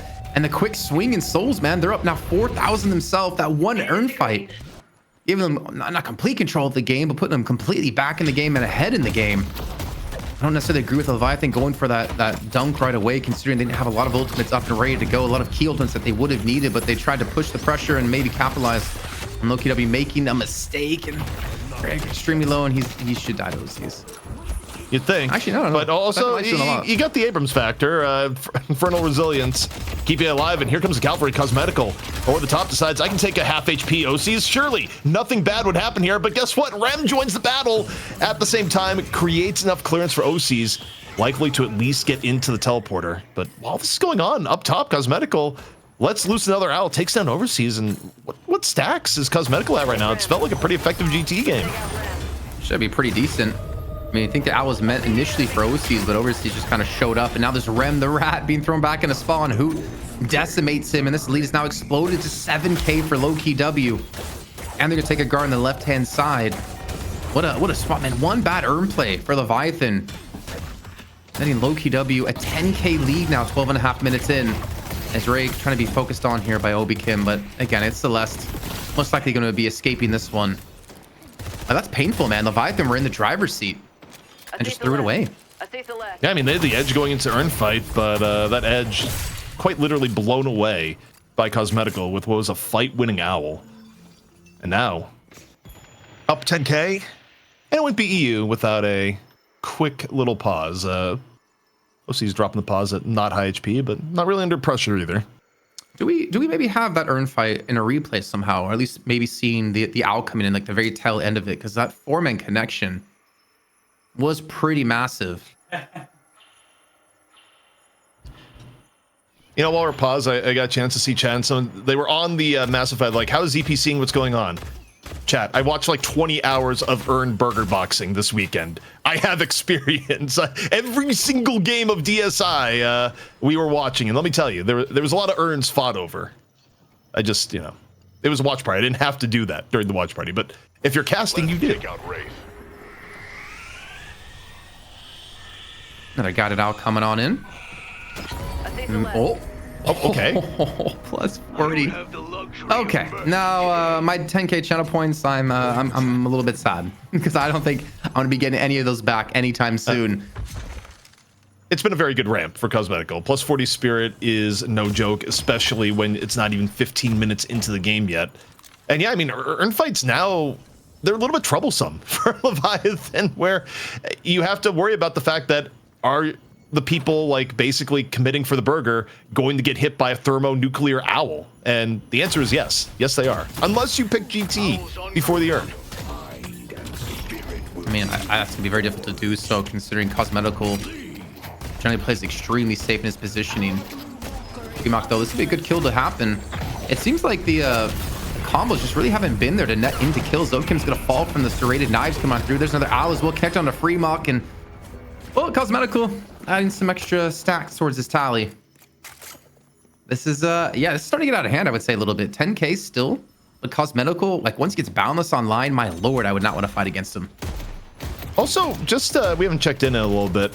I want 2 things here. I want a damage check, and then I want a golden statue check. Like, I want to see just how much damage Cosmetical has been doing. The answer is a lot. And then what about permanent buffs? Like, obviously he's at, I think, like plus 50 on spirit buff here, but okay, no golden statues. He's golden statue poor. Those are going to Zerg. Yeah, I remember last week we had Listic on like 67. The next closest was around like 30, if not lower than that, in that game. And he did that like in back-to-back matches too. Kind of a little bit poor for him this time considering, but we do also, again, have double buffs picked up here for Lowkey W. Urn is a comeback urn for Leviathan. Overseas is going to ferry down across the map, where Lowkey W are pretty much waiting, looking for some damage and pressure onto this walker in the meantime. Okay, you trade. If you're Lowkey W, you go for trades here. Even getting the pick on the side, once the urn is here, you really don't want to fight. But okay, maybe you got free mock. Like before the urn was able to go here, free mock to bloodletting. No, he's just barely able to get away. But the aggression here to go for the walker before the urn comes over is like really paying off for Lowkey W. This is a little bit brave here out of Overseas. He does have shocking reanimation. Ben doesn't want to pop it right now. I mean, they're trying to keep the urn in this walker in this location. By pushing out some of these other waves here. And Freemock's being healed up slowly over time. The urn. Do not tell me they're just going to dunk this. Try to dunk this one. I think just defend for a little bit of time. Lowkey W actually backed away from this one. Okay, so they will get it. But that was it felt a little bit risky, but again, you have 20 plus hours over me when it comes to these urn turn-ins on the new setup. Look, the rule, even at 35%, if it's like this wasn't this big of a gap in stats, you don't want to fight. Lowkey W did the smart thing by trying to fight right before the urn came over. They nearly got free mock. I think they probably stayed a little bit too long at Walker when it looked like free mock wasn't going to die and they weren't going to get another pick. But I think the tactics behind how Lowkey W handled the comeback urn were about as smart as you're going to get. You definitely don't go for the full team fight there, because that could have easily given Leviathan the lead in turn. I mean, yeah, at least they closed the gap though from 10k down to about 5. There's a combo coming on through to look for the instant burst on Vrek, who gets the shoulder charge away and use that movement tech. So clean here out of Vrek. If you can't use a combo to get a guaranteed kill, you're in a rough spot. Looks like he will fall either way finally, but it takes a lot of time here. Nap time coming on through to maybe lock down another kill, as Obikim's been put to sleep. Melatonin injected directly into his veins. He's actually low on HP as well, but here comes Listic on in with the chain gang. Catches on quite a few here. Freemock trying to get around the corner to this largest one and break these chains, but these cuffs are too strong. Cosmetical comes in once again, plus 70 on his owl. Cosmetical is becoming unstoppable here, ZP. Jason, this is not normally. Well, like, we've been dealing with the great Grey Talon drought, where I feel like every time we look at GT in games over the last few weeks, it's like, oh man, he's no stacks. Like, what's going on? We look at Cosmetical, and Cosmetical is just feasting at plus 70 spirit. And I mean, I think the setup for this has been pretty good too. In that last instance, you just wait for Listic to set up on the chain gang, throw an owl into a pile of 3, and surely someone's gonna fall, right? It's kind of the logic. And it also helps that at plus 70 spirit, these are not soft owls. Like, these are owls that are hard explosives. Owls. Like, yeah, they're the most brutal owls you can imagine, Jason. ZP, how do the stacks work for us noobs out there? 10 spirit every time your owl is involved in a kill within 3 seconds of the person being hit. So it doesn't have to be the actual killing blow. If they die within a few seconds of the owl hitting them, it still counts. And it just ramps up his damage. Oh my god. They knew. They just knew. Thank you, thank you. If he didn't die to the owl, it's going to be the punch out of Ray for sure right there. And Lowkey W again going on the push here. Trying to catch out Leviathan, who are trying to now back away. And again, Freemock, he's not being able to get away so much as he did in the first game against Abrahams. You can see how low he is on health here. He has so much freedom in that first game. Constantly able to just slice and dice his way through. There wasn't enough damage to finish him off. Telekinesis being used by Osius, who's just trying to back away, gets pulled back in by the chain. The shield charge is going to miss, but it's not going to matter. The 3-man gang squad at Lowkey W nets him another kill. As I say, potentially a walker. But it looks like mid-buffs potentially on the cards, or are they just trying to defend the right-hand side? And we'll see. Leviathan, they need a walker pretty badly, not only for the trade, but also you just kind of want to flex a lot at this point. Zergy, though, looking to get his pound of flesh out of Psy, who is all sorts of low, has combo, but not the time to use it. Then gonna get his scalp instead. But, to what you're asking, does this turn into mid-boss right now? Probably not the way people are set up. In fact, Freemock and Overseas on the prowl here, in on the left, backed up by OCs. Leviathan trying to make something happen, and they're looking at Listic, who is getting chunked down, and finally gets a card draw that's just not in his favor. That's a lot of damage being done extremely quickly.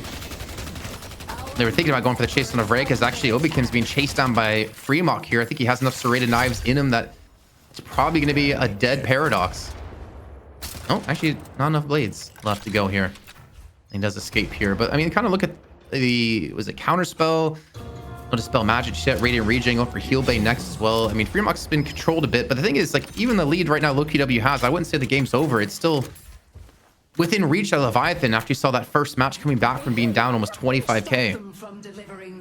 I'd say the biggest leading indicator that feels pretty good for Lowkey W right now is that OCs is one of us at the moment and not actually one of the elite with infinite soul scaling. Like OCs has been kept relatively in check this game. Hoot in control of the urn, bringing it over. Leviathan, see if they even go for the full urn fight right now. Just more the skirmish here on the right. Like we're looking at silver at the urn, but all the action right now is by Secret Shop on the right. As Listic giving Mo a healthy dose of respect. The fists are ready to go. But as the skirmish ends, I mean, the urn drop looks to be just free. Yeah, I was gonna say, like, what are they even trying to get off of this? Because there's no walker there. Maybe they're trying to bait Lowkey W into a fight, but they just get a completely free urn turn in with absolutely no contest and absolutely nothing being taken by Leviathan from that. I think that had to been a macro misstep. I think Leviathan was just very invested in trying to get a pick off there. It was like, okay, run the urn. If we get a pick, it's worth it. It would have, right? Like if they'd killed Listic, Leviathan could have slammed mid-boss and evened up the game despite Lowkey W getting urn. I actually don't think the shot call for Leviathan was bad. It's just they weren't able to actually get the pick off they were looking for. I mean, right now I'd be a little bit worried about Zergy. He's got a gun buff, and he has 29,000 souls. Obviously, you're really worried about cosmetical too, because the 21k he has is very misleading, and when Boundless comes online, if he doesn't already have it, the damage is going to be absolutely ridiculous. But Leviathan just don't have an answer for cosmetical or for Zergy at the moment. Even the lockdown that we've seen the combos out of Sai hasn't been able to really net too many kills. Counterspell comes on through. The bird can be connecting as well. He's going to survive this one at least. Yeah, or at the very least, he's down after, but here's the upside. It was delayed enough. I don't think cosmetical got a stack. You got plus 10? No plus 10. However, elsewhere, Sai under assault. Here's the GT movement. He's just, oh man, the new rain of arrows. A little bit of superior stamina, and you are flying through the air. Grandpa got some moves. Easy takedown on the Sai towards the end. Leviathan bleeding out too, and if you're Lowkey W, Jason, thinking about a little bit mid-boss right now. I mean, mid-boss, I mean, they're gonna lose a walker from this, but again, I think they're gonna be kind of fine with that one. The question is, Leviathan, do they want to throw overseas into this one to potentially go for contest? Probably not. When the owl coming on out, you're gonna have to give this one up. Even Ray gonna be shoving the right-hand side to look for some base guardians here. And the answer to Lowkey W, the response is just to shove middle. I mean, honestly, there's a real world that Leviathan could have taken some base guardians, but they don't want to lose much more after their mid-walker. The charge comes on through, and Freemock just slicing his way through this one, trying to stay alive, but he doesn't have the survivability yet. Zergy for a brief moment surrounded by enemies, but no fear whatsoever. Rest of Lowkey W moving in on support. Okay, as I say that, Zergy's going to lose rejuve, so Leviathan still wanted that from the back. The combo comes out. Zergy, though, new lease on life. Telekinesis elsewise coming out from OCs just to get out of my face on some break. Leviathan, they've been able to burn down 2 rejuves here, Jason. So, I mean, the skirmish engage really isn't that bad. In fact, I would argue the last 30 seconds, probably a win for Leviathan overall. Yeah, for sure. You lose 1 player and you get 2 rejuves, almost a third from Obikim, who's very low in health. And they keep their mid-walker alive. I think that was actually a big win here for Leviathan. Keeping that lead only at 11k. Can we actually see the soul difference? Because I'm curious, has it just been steadily at 10k for the last 8 minutes of time, and it's been generally around there with some slight changes here or there. Kind of crazy to see that with how this game's been going, at least how it's felt, that Lowkey W hasn't really been able to extend their lead much further. There's actually something worrying for Lowkey W here, Jason, too, as I look at is that OC's, I think his proportion of farm has gone up considerably over the last 5 minutes relative to where he was. Like OC's was actually like kind of on the broke end, now at 27k. Is he the most farmed in the game? No. Is he more farmed than everyone other than Zergy? Yes. And the easy bar does that. I did it without the easy bar. And when I said it, Billy was not ahead of him, as now Sai is just getting business from multiple ends of charge from break. And this mode, Krill, the owl, a little bit late to the party. Most of our abilities unreal. Sai's still alive. Yeah, I mean, the Scourge has been insane out of them. It looks like they might lose the mid-walker, though. Oats is able to shove them on back, and Sai eventually does fall, but they take the last rejuve, and look how low Listic's going to be. There's actually a chance that we could see Leviathan turn this around if they can get a catcher, too. But Listic has enough support from the rest of his team to keep any aggression away from Leviathan, and the walker will fall. Maybe some more kills, too, because Freemock has been slightly caught out here. The shield charge coming through. The counterspell does get it, though, and the parry on Devrick, but it's still going to cost him his life. Oh, she takes Rake down. He still gets the 1 kill. I love what happened there is that Drake throws in the melee off muscle memory, but the charge itself got counterspelled. So the counterspell into another parry. I mean, Fremont getting max value there. Earn elsewise. Picked up by Drake. Leviathan scrapping for any advantage. Down 3. Earn in contest. Zergy this time around going to pick it up, but the nap time comes out and Zergy's not clear here. Zergy getting mobbed by multiple ends. Throws the stake here into Rake. Gets a kill right after. Cosmetical with the backup. Another +10 added to Cosmetical's tally with the bird coming on through. I mean, that gut shot did so much damage to Rake. I'm surprised to see they weren't able to capitalize on that kill into Zergy. If you can't take him down 1v3 like that, and he's able to take one of you with them, that's not a great sign for them. And they still just don't have an answer to Zergy, who's just a powerhouse. And he gets the gut shot onto OCs before the teleport can be used. And that's another kill going the way of Lowkey W. They are just running over this game. The combo has been used on the listed, but Sai, where are you going to go from here? You have no backup. You have no help. This is just... It's kind of throwing good money in the bad here from Leviathan. They're trying to get any form of value off of these kills, but is simply not happening. If they get Zergy, it'd be huge. Zergy at low HP, but right now the pressure all from Lowkey W, just able to swarm and protect Zergy out of the fire this time around. And there's another owl chasing around. Put on the map. Production, can we cancel these predictions? Because I don't want to lose my 10k points. ZP sold me on a lie. Yeah, again, man who just went bankrupt. That's on you. Should have went over to Dan's new website to help with some trading here in my predictions and points, man. Might have worked a little bit better. But now this lead is bolstered up to almost 30k with this Walker to fall here shortly. Rake gets parried under the Walker, but again, he has so much sustainability, so much survivability that they can't get these kills. Like, Lowkey W are just out-surviving Leviathan. Well, it definitely helps when you're up nearly 30k souls. You know, the plays that would have been, yep, people die or it's a trade, end up being no one dies and people get away gracefully. But for Leviathan, at this point, Jason, they're kind of begging for a mistake out of Lowkey W. Also, can we get an owl stat check? We haven't looked at Cosmetical in a while. I don't think some of these recent kills have added much, but... It's 80 or 90 now. That'd be my guess, yeah. Yeah, it's at 80. And he has a boundless. Oh my god. That hurts, man. That hurts, ZP. I don't know what you do to Cosmetical anymore to kill him. Because he has a front line with Listic, Hoot, and Vrayek. Well, you have to find him. You have to find him. The problem is that he's calling in the owl usually from a distance, usually from a safe spot, and oftentimes in conjunction with things like Chain Gang or Vrake just setting up a team fight. So, you know, a lot of Cosmetical's damage is coming from a point where you actually just cannot be on him or know where he's at. So it's tough, to say the least. Just something we haven't really talked about is that Fremont is poor. Like, he is dirt poor. 22,000 souls. He's got the least souls in the game. Obviously, least souls in his team as well. He's 18k behind Zergy. This isn't the same Fremont we saw versus Abrahams. He just doesn't have the sustain. He's constantly being caught out here. And he's just falling. Oh, no. The owl. You can hear it coming on in. Fremont. There's the connection. Doesn't actually take that much damage. Shiv, the one person that may not be as much in fear, but should be in fear. Some of the other things in and around Leviathan. Collapsing though, onto the fight. See how much damage OCs can pump here, and it's gonna be none because he's taken down. Zergy ends up finding him with the Domini. And now, still has more in the tank. Takes out Craig too. If you're fast, you're flying, you have escapes. Zergy's got the cure for what ails you and what has been a ridiculous series for Venator so far, regardless of who's been playing him. Oh my god, is that like half HP from one arrow on Arizumi? Jason, and you were telling me Cosmetical can play Shiv. Do Greytown and Shiv have any similarities in movements? Or is this just a random collection of heroes he plays? I say there's very few heroes that have the same mobility as a Shiv because of the whole right-click mechanic that Shiv has. Because it provides you so much extra mobility that kind of goes unmatched by most heroes.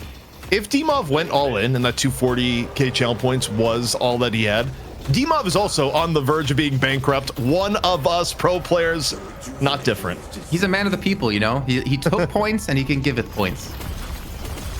Our wealth is what Dimov is to anyone who went in for Lowkey W. He only cares about winning Night Shift. Sure.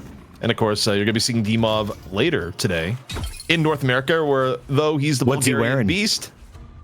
Well, how would I know what he's wearing? I mean, you know, gamer gear.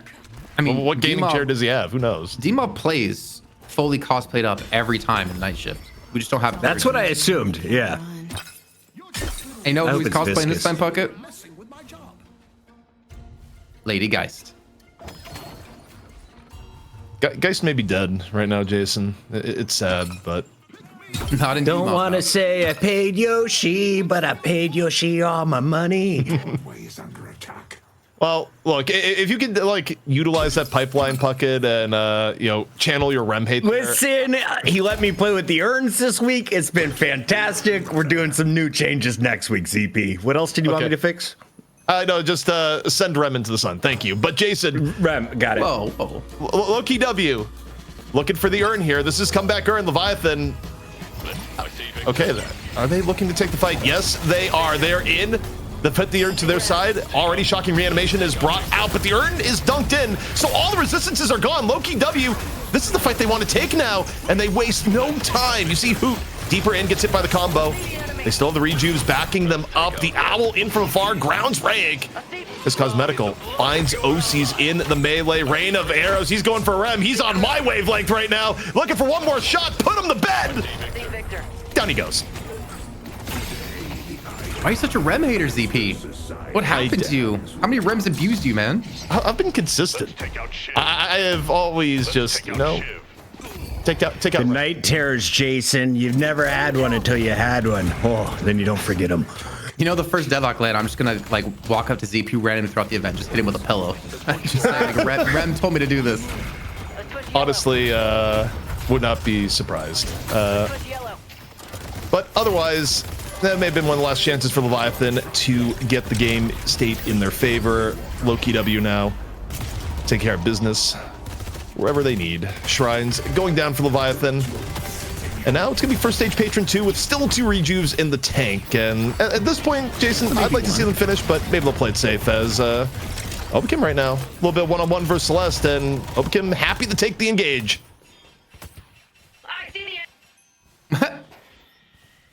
Yeah, I mean, he's paying. Oh, he wants the owl kill. He's pinging it for cosmetic. Oh, wait, the owl's in the tunnels! The Death Star survived. It would have been at plus 100 if he got that too. That would have been, I think, the highest amount we've seen in Night Shift history.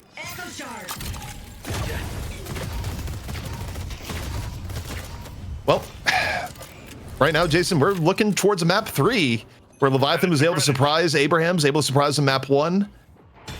D-Mob's about to be bankrupt, and map 3 is in the cards. I'm not, honestly, with only like a 30K lead though, I'm not like 100% convinced this game's over. There's still a part of me that thinks there is a world that we could see a comeback. I mean, obviously it hasn't looked like that for the last, 10, 15 minutes of time. And 3 getting got out here would definitely disprove what I was trying to go for, but... Oh no, another owl's coming out. It's like, oh no, another owl's coming out. It's like the nuclear sirens have been sounded, hiding under the desk. This is a, grade A cosmetical owl alert, DEFCON 1. I don't know. Yeah. I'm going through like various military terms right now. Whatever. Owl about to blow things up is the end of the story there. I don't know, Jason. We're making idle talk. This is Leviathan struggling against a very, very difficult situation to come back from here. And can we get a golden statue check? Just to see what isn't reflected by souls. I see. 7 more Zergy. The Goon Master Supreme. You know he's got to get it for the game ends, though he has probably no idea how many he has at the moment. Unlikely. By the way, Listic dying to Walker, pretty smart. New Rejuve was going to be over in 15 seconds. Took the death for full HP because he was already low. I would say at the end it doesn't really matter too much. And wow, these kills, 14 for cosmetical, 9 of those netting from owl kills. Can you imagine what GT's pick rate would be if he had the character model of Mina right now in the game? You'd be seeing him in every game. The only thing that keeps GT in check is that people don't find his model cool enough. I mean, to be fair, his model does kind of suck. I thought GT was female for a long period of time until I realized GT was actually a man. Well, yeah, it's all the, hey, who picked grandma? But GT one day, I believe, will get the revamp. and then you'll probably just be seeing him in every game. You'll get the Mina effect where, you know, when Mina even has like a low win rate, she's high pick rate. It's real cool. Yeah, I think it's because she's a vampire. ZP, there is a special request. I know you do some comp breakdowns and build breakdowns. Can we get the GT build from Cosmetical? Absolutely. May not come directly today, but we'll find a way of mixing it in. No, if it's not done in the next 2 minutes, ZP, then you're letting whoever requests this down. I'm just saying. Okay, we might have time the way it's going down. 7 minutes. Also, that's a 4-man chain gang by Billy, setting up Cosmetical, just laying the power shots. Rake's doing a dance, but it's not a dance of death. It's, I don't know, dance of futility. It's a more commonly known phrase, but what else do you want? 4 dead for Leviathan and Lowkey W. Should be able to wrap this one up. Bring us to a map 3. Yeah. With the rat going down overseas, resin. Oh, are they gonna leave it for Cosmetical? Are we gonna see the plus 100? Plus 100. We did it, boys. Honestly, it could have been way more plus souls. He was at like plus 70 before 15 minutes. Like the actual ramp up slowed down, but if you're at plus 70, you got nothing to complain about. Map 3, it's in the cards. Lowkey W not going down easily here in the money match. Just like that, the best Shiv in EU goes down swinging. We're going to a game 3, ladies and gentlemen. Lowkey W clutching up as the returning champions are expected to do. We're going to a game 3, and Kaplan, at the start of this one, what were your thoughts on Lowkey W's composition? I mean, I don't think it was terrible, but I don't think the comp balance seems so imbalanced like the first game of the series. As EP and I were saying, like we had Lowkey W in the first game pitted to easily win that game based off comp alone. But it seems like the little bit of a change up in picks here really changed the way this game played out. I think the Mo and Krill just did not get enough work done. I feel like the combos they were pulling off, it was like onto Vrig, a lot of them, even a couple onto Listic, but they weren't able to convert those into kills, and they weren't able to convert that into more. Also, the fact that Fremog just got so heavily shut down in this game is really hard to see. He was at like 22k souls when everyone on the other team had at least a minimum of 30k. He was lowest in souls in the lobby for such a long time, and he didn't really get to create space and apply pressure like we saw in the first game versus Abrahams in the day. So I think it's kind of a different fronts netting a result for Lowkey W. And honestly, you can never doubt Cosmetical when he's playing GT. I mean, you saw the stacks there, Z pointed out. It's like 70 plus spirit power pre 15 minutes is just disgusting. If we're all on a plane together and the pilot has a heart attack, Cosmetical is getting to fly. He's definitely got my trust. Watch these wings, ZP. This guy's owls were on point. Yeah, I mean, GT was right place, right time, the entirety through. I think you got to give the assist to Listic for Chain Gang setting up a good amount of them in the early part and getting the snowball going. But man was relentless. Maybe my highlight of the match right now as Irizumi goes to bed. Dying. You know? Yeah. That's really good commentary, by the way. You should clip that for your reel. And then I distracted with comments while we saw more and more chain gangs being followed up with owls and just mass destruction. Plus 100 though, chat. What's your average when you play GT? And have you ever made it look this easy? Because I'm actually tempted to play the slowest looking character in the game. Is he actually slow? Jason, do you play GT much? I haven't played him in a long time, honestly, because I'm just kind of bad at him in position in general. But I don't think he's necessarily that slow, especially with the rate of arrow changes that we've seen. Very mobile, especially the fact that you can like dash in the air when you have sub stam. I think mobility is definitely not a struggle for GT. It's more about your like lower health pool and position. And I guess more importantly about your team setting this up, because we saw multiple times that Lowkey W specifically didn't try to go for kills. So Cosmetical get the spirit power and he finishes off 16, 0, and 20. Yes.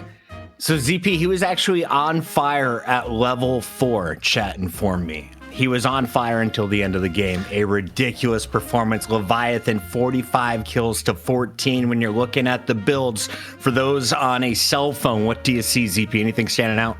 Well, you're just asking about the GT build. Is pretty standard. I mean, you go Tank Buster early because it has huge synergy with both your Owl and your power shots. You get Boundless Spirit, which is increasing your overall spirit, including what you're getting from your stacks. I mean, just spirit number go up, big boom. Also, big boom. You get you get Dispel Magic and Superior Stand. You move around. You remove any debuffs that would otherwise limit your mobility. I mean, it's a simple build for Cosmetical. It's like actually a standard build that you would have seen like many patches ago, with the exception of just hop on YouTube. It's already there. It's already there. What was the new one? Sorry.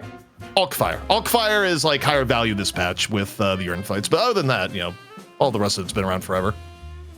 Shout out to everyone in chat, especially the gifters. Your donations have brought us within 115 subs of our 1,300 sub goal over on twitch.tv/Deadlock Night Shift.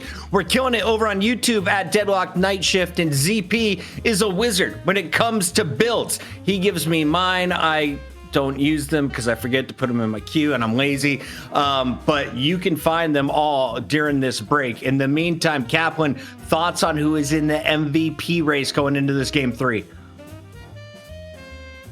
Cosmetical and OCs? No. Yes. I agree. Break time. Chat, we'll be back after this. Maybe.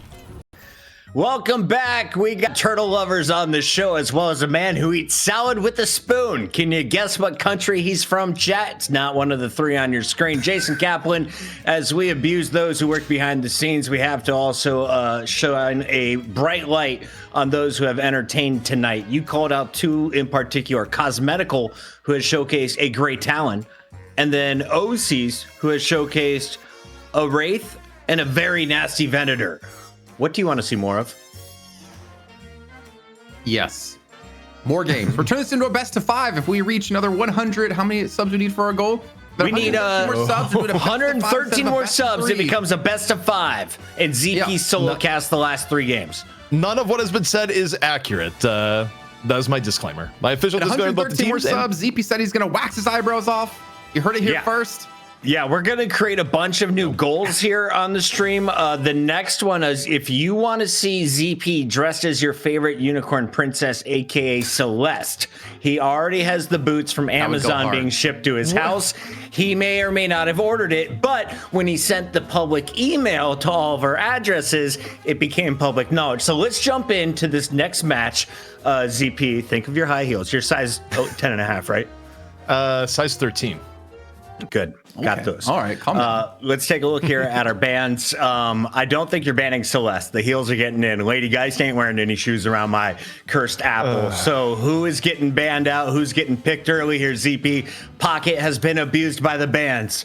Always the second team has to get the Pocket ban out, but who else is going early? What was I thinking? Pocket. Okay, interesting enough, it's Leviathan as first pick, which is odd. Normally, you'd want to leave that open, and now for Lowkey W, you don't have to spend your ban on Pocket. Like, Lowkey W was going to ban a Pocket no matter what, so this is a little bit weird to me. I feel like for Leviathan, they've actually just, like, gave up their ban for free because we have not seen a team not ban Pocket with their pick. Leviathan could have kept Doorman open for themselves. Now, instead, I mean, they have first pick. We'll see what they go with here. History in this matchup would suggest it would be Victor. Billy Bot gets through. Who picks him up? Silver? And then are you grabbing Billy early, or is it not a necessity? Now listen. I put up a bet for Cosmetical. Yeah. They pick Silver. You know they're not going to pick Shiv. Uh-huh. They better see my boy Shiv. If not to win the game or lose the game, let's just prove ZP wrong. Saying Freemark's the best Shiv in EU. How is that even proving it, though? It's not like a 1-to-1. It's not like they both have Shiv and there's a Shiv mirror. One person gets to play Shiv, the other one doesn't. Like, I don't know what we're going with here. But the GT coming in for Lowkey W makes a lot of sense, especially with its impact. They followed up with the Billies, so you get your front line. Cosmetical gets to drop owl bombs on the GT, but having that good of an opening is not always guaranteed. For Leviathan, you kind of want to pull any lever possible to not have a GT have plus 70 at 13 minutes. Kaplan, I showed a little ankle today, and now the chat is demanding I dress up as Mina in a skirt. It's not happening, chat, but Billy is in your game. Will Mina make it through, Kaplan? Is there a need for her in the current meta with the urn being so important? In 112 more subs, you could get Pocket to do a Mina cosplay live here on stream. 112 to go. He confirmed it during the break. Jax Libido, where you at? Chrisana 14. We didn't say it earlier on, but I saw the 10 gifted by you. Thank you again so much for returning. Thank you, 112 left to go. 112. He will dress up as Mina. We can make that happen. I would wear a bob. I would just say that, and I would look damn good in it, ZP. You do the lipstick as well? No, don't need it. No, I've worn lipstick once in my life. I don't doubt it. This week? I did. Okay. I did Powder Puff, where I dressed up as a cheerleader, and, you know, and the women play football. Go on, please. I look good in a skirt, I'm just saying. But I'm not dressed up as Mina Puckett. We have a new Mina nomination. Victor is in, despite being banned out and then abused in the last game, ZP. They're going with the Undead Billy Gray Talon opening. I feel like I haven't seen this in 38 episodes.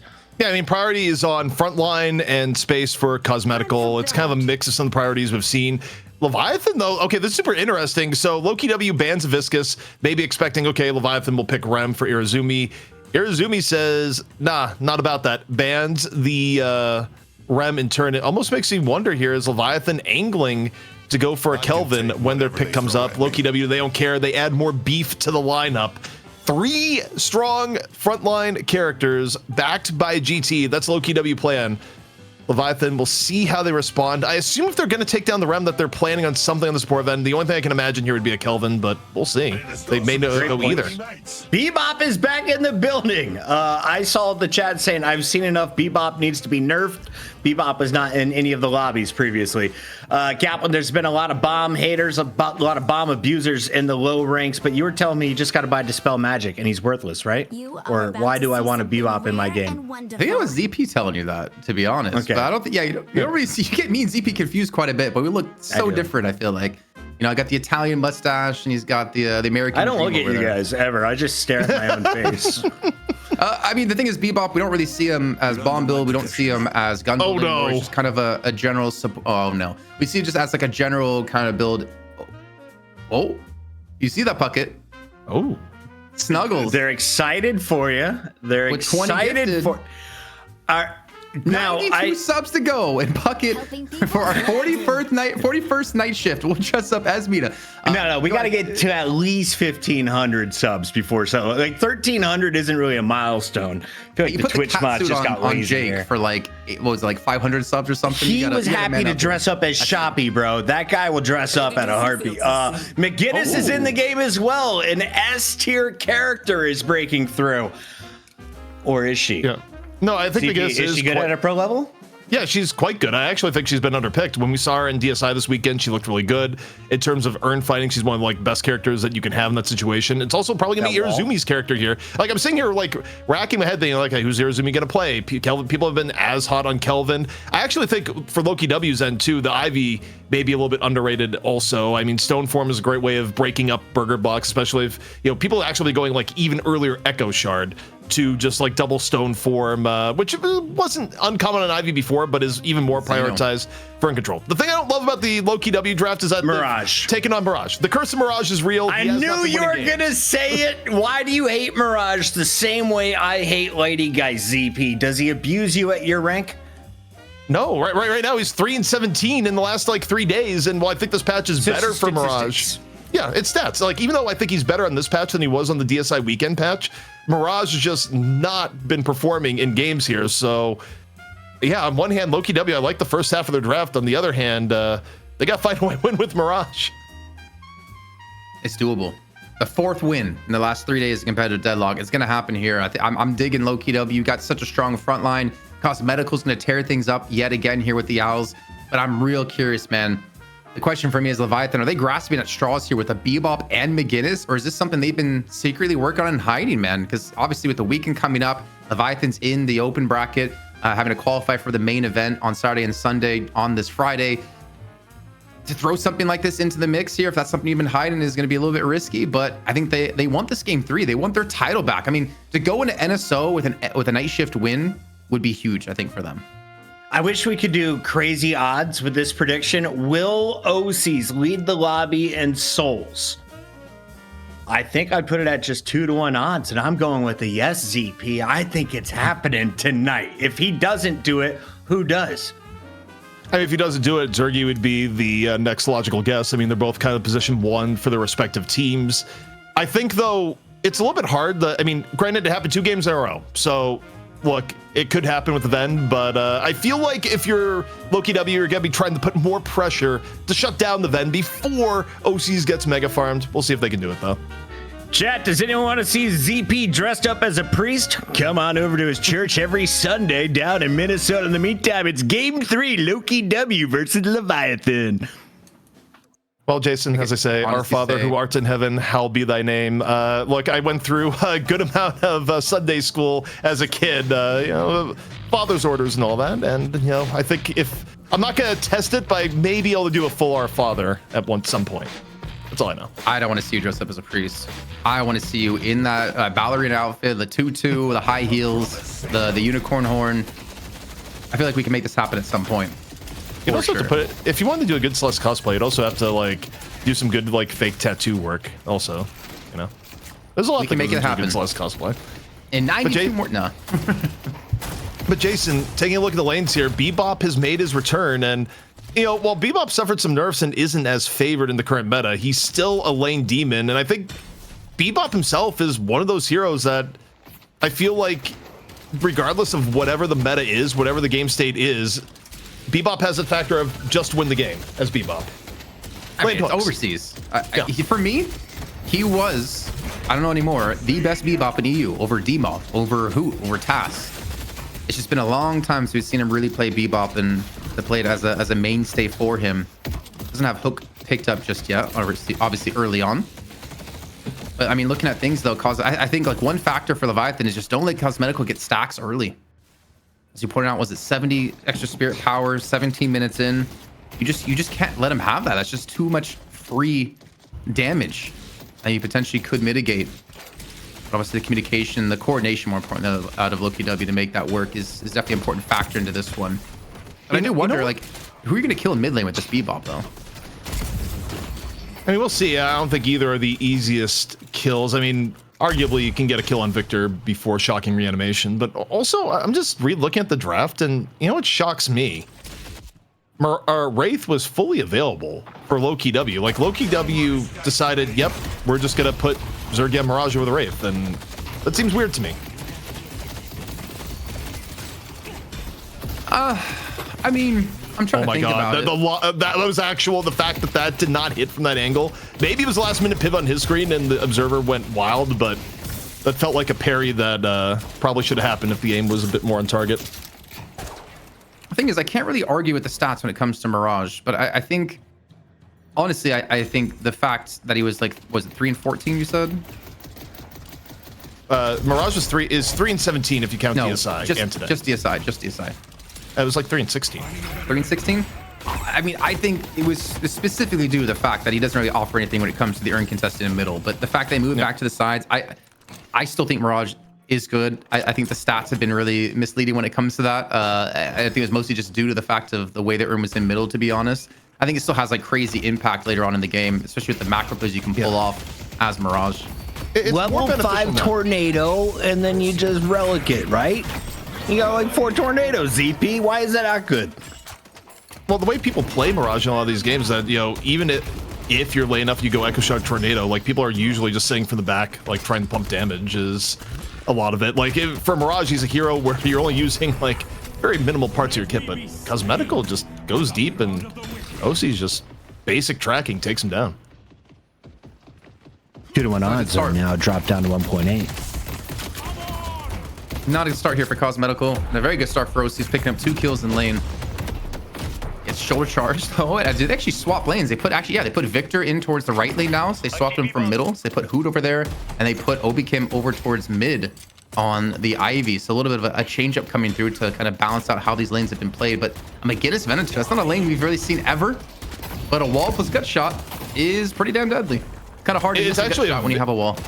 It's very effective. It makes landing good gut shots pretty easy. I think it's easy to underestimate just how deadly that lane can be. And when McGinnis is good, McGinnis Venator are natural friends in lane. It's not a meme where it's oh, just do the wall on this. Nope, it legitimately works. A little bit of Rising Ram Bashdown action here. I don't think it really caught anyone though. As Gank had come through at Holistic, trying to make his presence on this middle lane, leaving Cosmetical to his own. Gets dislodged though. The buff spawn in 15 seconds time. Looks like both teams going to be retreating away to lock some of these in, even pushing Listic out even further. As Zergi rotates on in. It's a little bit of a 2-on-2 here towards the left-hand side, and it looks like Obikim's going to be picking up the right buff for free. Up on top we go. Mobility buff over to Sai, and Listic again with the Shining Wonder. 300 HP on Billy. Trying to use every movement trick in the book to get around. Chased down by Celeste. Double bash down, 150 HP. Listic desperately trying to break some ankles here, and it works out. He got support from Zergy, who came on in and at least pushed some of the people chasing him down back. I think Ray got parried, actually, because he dropped extremely low. I heard a parry stun go off on that tier 2 camp at the fish market. The Rake will fall. In the meantime, the Overseas did some really good damage to this middle Guardian, down below half HP. Survival buff for Obi Kim, movement buff for Psy. The biggest of losses for Leviathan or biggest of gains for Lowkey W. As now Psy's gonna be rotating towards the middle, looking for gank himself. No swap, only at 2.6k souls as OCs has at 4.1. Maybe a kill to be had here on a Zergy. Zergy, potentially some danger. Owl comes in, applies the stun, and okay, for Silver, how hungry are you? Not hungry enough. Goes back onto the Guardian, and I think that's a good call. The deeper dive likely will have resulted in death.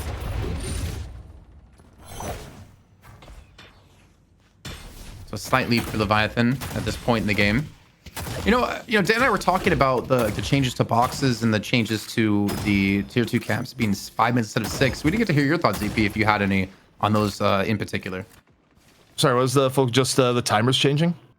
Yeah, the timer's changing on boxes, and then that was at the tier 2 camps from 6 down to 5 minutes. I mean, it's probably healthy for the game. I think the overall, it's basically just adjusting like how much of the early economy do you want to come from one or the other, and incentivizing camps a little bit more, perhaps. It's probably the intent coming on in, but as I look towards the left here, we're 3 minutes away from first earn, and you got nearly 4 members of Lowkey W hanging out near the left at the moment. This is a pretty wide rotation. On the right side, though, there's some action happening. Rezumi, Nosi's going head-to-head against the Bash brothers of Hoot and Vraic. Nosi's continuing just to build up a lead. A good hook here under tower onto Cosmetical here overseas. Showing exactly what I said, one of the best bebops, or at least was the best bebop for a time. Even rotation coming into the rest of the team. Leviathan have 4 players on this left-hand side looking for some kills and maybe a Guardian after, as Cosmetical's going to fall once again, having a much rougher time here, ZP, than he had in the last game. He didn't die at all last game, and now he's like died, what, 2 times, 3 times? It's been drastically more difficult. Charge comes in, shocking reanimation. Gonna be popped out of here by Hoot. OC's getting caught in the melee. So Lowkey W still able to get a little bit here. Or chase down the McGinnis, and in fact, like, Irzumi's caught. I thought Irzumi was just gonna be able to back away, but no, that just escalated quickly. The movement just fell away. I think that's plus 10 for Cosmetical too. Getting the assist on that one. Starting to build up his stacks, not quite the same extent from the last game, but the counter pressure had come on through. That Guardian's down on the right-hand side. Maybe a response, excuse me, as well, out of Lowkey W on the left-hand side. The reinforcement's going to be there with Rake rotating on in. The mid lane, though, has been kind of left open, and Cosmetical seems to be picking up the extra farm in that position to kind of catch him up in the early deaths he had. Means Zergy has to farm this left-hand side. Nobi Kim, oh my god, he's so low in health. He's going to fall. Leviathan pick up another kill to add to their tally. Only a 1k, well, even less than 1k difference between the two. Pretty close so far, but overseas on the Bebop has been impressive. Even if Bebop is less of a priority right now, again, I think when FPS Lounge was doing well, remember FPS Lounge ever since making the change and going away from Erebus and going away from Bebop starting gameplay, they've yet to win. And it's like the power of a good Bebop player cannot be underestimated as just a quick little airdrop on the side. Take him down and away. Lowkey W able to even things up a little bit more. 50 seconds though, Jason, till first earn. Yeah, on that note of Erebus, I mean, the power of like a one trick is a reason we saw like Paradox being banned against MKLS. There's a reason we see very specific heroes banned against certain players, considering how much they transcend the meta with them. There's an owl coming on through, though it's not going to really help. Drake's going to be the first to fall here. 3-man owl connecting. The pressure's continuing to be applied on this left-hand side, fighting inside the fish market. I guess that's the nursery this time. Able to get themselves another kill. I mean, the thing is, the urn's not spawned on that side of the map, so it's not like they're able to transition into anything off unless they teleport on over, but they could look for a Guardian on this left-hand side. There's kind of a downside control to Lowkey. For Leviathan. They want this urn to take a while to actually be a fight. Like, look what happened alt-wise. Heavy Barrage gets burned. Shining Wonder gets burned. Like, the alt bank actually just very depleted post that last fight. So there's a window here for Lowkey W. I mean, if they run Urn quickly, it's a lot more free than otherwise would be. As, okay, hook here on the Zergy. Wall comes up. Mirage, of course, the upsides of the character is incredibly evasive in situations like this, and it's going a little bit deep. He's getting chased deeper right now, is Zergy. You got Freemock on the case as Silver. Doesn't take the jump pad, waits, now takes the jump pad. Good patience. Over and in comes Freemock. Dust Devil may still be on cooldown. Can you finish this off? Zergy's low. The Walker, though, is just torching Freemock. Oh, out coming on through, though. Freemock gets the heal from the minion, though, keeps him healthy enough as the Urn is looking to be turned on in here. Side coming in for the contest. Urn still taken away, has been transferred over towards the Leviathan side. The combo comes back into Lowkey W as they transfer it to themselves yet again here. And it's just on break to defend against it. The Urn is taken away. We need to see Rate come on through as he turns it back to himself. The burger boxing has commenced with the hyper beam on top of this. It's not looking too bad for Leviathan, to be honest. The beam just continues to beam. Overseas just sitting here in the back.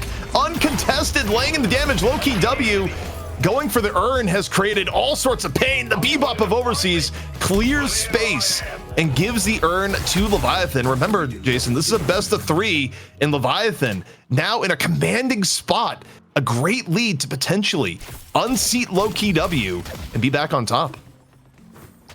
This is looking a little familiar from the last game, isn't it, ZP? Lowkey W got like an Urn tournament plus 4 kills and they just exploded on through. Yeah.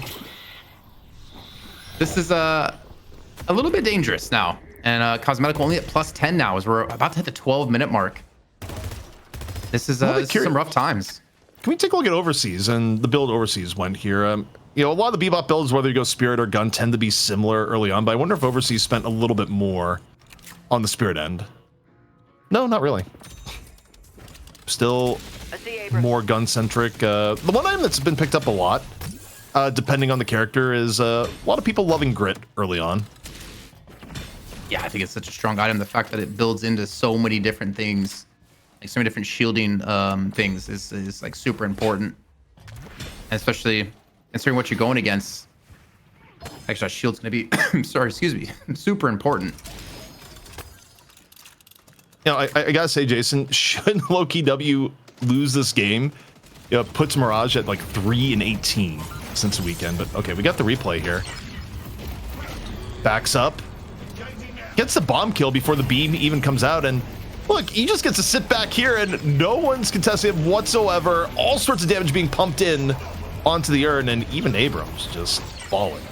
This is what we talked about, I think, with Dan in the first game of like we were kind of surprised to see Bebop actually not being more prioritized, considering like a hyper beam build could give you such solid control over the Urn turn-ins that you can try to snowball a game from there. I wonder if NA watches this and is like, wait a second, should we prioritize Bebop more? Because NA doesn't watch EU games. You kidding me? Honestly, fair. They think they're better than EU. They almost lost to EU in an NA event. Come on. NA's washed. Yeah, I saw Ido in chat earlier. Made an appearance. Speaking of washed, not Ido. Ido has redemption at this point. You know, it's been slump for melee creeps. Actually, since Night Shift, the end of Night Shift 32, is 33 was the beginning of a 7-streak loss for them. They were able to win this weekend, and you know they were waiting to unveil their branding for when they got a win. They're just, like, they held off on for like 4 weeks. Is like, well, we don't want to do it until we win. And you know, winning a 10K tournament is a pretty good occasion. Running their social media as well. It was so funny because they were like posting images of them like losing consistently when we had Shopify as a sponsor, and they continue to lose when we had Intel. It just seems like they couldn't win any of the sponsored shows. So we'll see. We'll see how they're gonna do this weekend. We only win pure grassroots events. That's our thing. Well, I guess the tournament this last weekend was sponsored, but either way, Jason, Ivy just, you know, Obikin walks up. I'm just trying to, did we miss some context to that? I don't know. The Guardian wasn't low. There wasn't another. I actually, I'm at a loss for words here, Jason. Like, I'm just it's like, what obvious thing am I missing here? But either way, we got a fight starting up on the left. I see Victor. Oh man, Hyperbeam's ready, and Hyperbeam gets thrown on out here, trying to focus on Hoot. The Owl's going to dislodge him though, so a good use out of Cosmetical. But again, with that Owl being used onto him, that means you're not going to be gaining stacks, and that wall almost locking Hoot in completely. He goes for the heavy melee to break it on down. The shotgun animation will be consumed. And Leviathan looking to back off here. You still have the heavy barrage available for Rezumi. The urn has spawned on in. Chain gang being used by Listic to pull in a couple of players. It looks like he'll catch on to only one. And the fight's going to continue as Listic just tries to back off. The swap connects over the top. Cosmetical about to be a victim here once more. Fremont, though, gonna miss that last melee. Close to letting the wolf out. Bola connecting from long range. GT, though, able to use movement to get up top. Elsewhere, McGinnis, you got the wall, and this is the world's saddest victor. Hoot in a lot of pain here. No reanimation in the cards. Finished off by Overseas as the wall doing some heavy work. Zergy able to pick up one off some of the skirmishing here. Listic went back to base, got a heal, back in lane. Fremont, though, might want to take that fight. I mean, Fremont has survival buff. I don't think Fremont has any fear whatsoever of the GOAT. Yeah, not at all. Okay, but the urn's still being fought out. Obi Kim up against Irazumi. Entangling Thorns up against the turrets. And we'll come out the victor of Obi Kim here, able to hold it on towards his walker. There's still fights in multiple parts of the map here. You have a Silver up against Billy on the left-hand side. You have Zergy potentially up against Sai in the mid lane. And Leviathan don't want to let this one go for free, considering it kind of catapults them forward, though the lead's only 2k at this point. I see Billy. Off into yet another fight. This time on the right. Urn right now just being fought over where you turn in the urn as the chase down on the Hoot, and a tough last 2 minutes for Hoot, where I feel like Hoot has been the sacrifice quite a bit here. Urn for Lowkey W still in their control, but not really something they want to immediately go into. The gap, though, between the two teams here, Jason, only 3k, despite how one-sided it feels like the last few minutes have been. Yeah, but this is still going to be a walker taken. I think it might cost Fremont his life. The survival buff's going to help out quite a bit if you can just buy some time for the regen. And Owl's coming on through, too, on top of this. They're throwing a lot into him. In the meantime, they're losing players on the right-hand side as it looks like Leviathan decided just to hold forward and go and fight. And you're touching towards a closet here up against a Silver. It just transforms the Lycan Curse, forcing Zergy back. But somehow Fremont is keeping 3 players here, and there should be no world he escapes this. Do not tell me this Lycan gets away against 3 players from Lowkey W. Pops the locket for a little bit of extra stamina, but no, it's a long chase down, but it's a time-wasting chase down. Like, yeah, you killed Fremont, but Fremont stun-locked you for an incredibly long period of time, and elsewhere on the map, you give up a walker. I mean, I think that was a super productive death for Fremont, all things considered. Yeah, 2 walkers, and they lose a Guardian. And maybe they get more kills because Listic has fallen. A good charge comes in, though, locking on Overseas, and they actually turn it into 2 more kills themselves, as the urn has been picked up and potentially turned in for Lowkey W. So this could be a huge switcher on for them, which looked so good initially for Leviathan. I don't think you can contest this. I think you have to let this one go, and Lowkey W are going to close the gap. Well, you say that, but I hear boss music. OC's in the area, and even if they don't flip the urn, they're going to be looking for kills at the very least. They're stacking the urn, stone forms, ready to go, but okay, the Shining Wonder out there dealing damage. So yeah, you get the urn, Ray goes down, and OC's okay, maybe bit off more they can chew here. Half HP on the Venator. Leviathan members streaming in. And again, for Leviathan, you're happy if you get some kills here. Rake just gets all sorts of caught on terrain. Ends up falling. Fremont rejoining the fight, but it kind of comes at a cost here, Jason. They lose OCs, who had to extend a little bit more. Fremont looking for scraps, but again, may have overdived. Like, look at the map. Who's here to help Fremont? And now Fremont, maybe in danger here. Listic, Rising Ram, bashed down and gone. Another Owl, another stack as well here for Cosmetical. It's at least at plus 20, though. I don't know where he's after that. I was about to say, Sai getting focused in on this. Actually teleported across the map where Obi Kim is already waiting. What's Cosmetical stacks at? He's got to be, I want to guess like plus 30. Yeah, I would guess in the realm of 30 or 40. It actually could be as low as 20. Oh my gosh. I thought Sai would have had that. I mean, it's a little bit of a clenching on the teleporter moment there, but you take that as far as being able to escape with your life. Yeah, we haven't really talked about the game in terms of scaling here, and I think it's kind of interesting. Part of it, I think, does depend on like how many stacks Cosmetical gets, but you can make the argument that even with the Bebop, the scaling for Leviathan is quite good. I mean, you got the Ven and the Celeste. In theory, Mirage's potential man towards the end of the game, it just hasn't been the case. Like, OCs was losing games for Leviathan when they had like 70k souls in some of the DSI games, as a reference. So. OCs was losing games, you said? Yeah. When he had 70k souls? Yes. Damn. It's kind of crazy. It's going to come down to this next turn fight, though. And Hyper Beam's ready to go, which was one of the reasons of success for Leviathan from before. But again, Lowkey W have 5 ultimates ready to go. And Cosmetical, if he plays his cards right, and just once again hits Overseas out of the Hyper Beam, then that's going to be a relatively easy fight for them. Though in the meantime, Leviathan are pushing the right-hand side, trying to go for a catch onto Hoot. I mean, Hoot has been the target multiple times here. In this case, not going to be the dive. But I think as far as Overseas goes, if you trade out Hyper Beam for an Owl, you're ecstatic. I mean, between the two, Owl, generally, you'd much rather Owl, like, after a chain gang and get damage on the 3 people. The fact that the duty of Cosmetical now may be to interrupt the Hyper Beam guy, that's a win for Leviathan. I was going to say maybe a loss for Zergy, but gets a little bit of help in the skirmish. Leviathan could just turn in the urn, though. It's just rigged to defend against this, and Fremont could pretty much push him out of the lane here. See, the urn does get put in. Trying to get the parries to prevent anything from or anyone from actually stealing it away, and Vegas on a probably even has a chance. Zergy comes on in as well, but the urn's still going to be dunked in for Leviathan. So that lead now up to 10k here. The Owl might be enough to catch out OCs, though. The stun comes on through, so no plus 10 happening.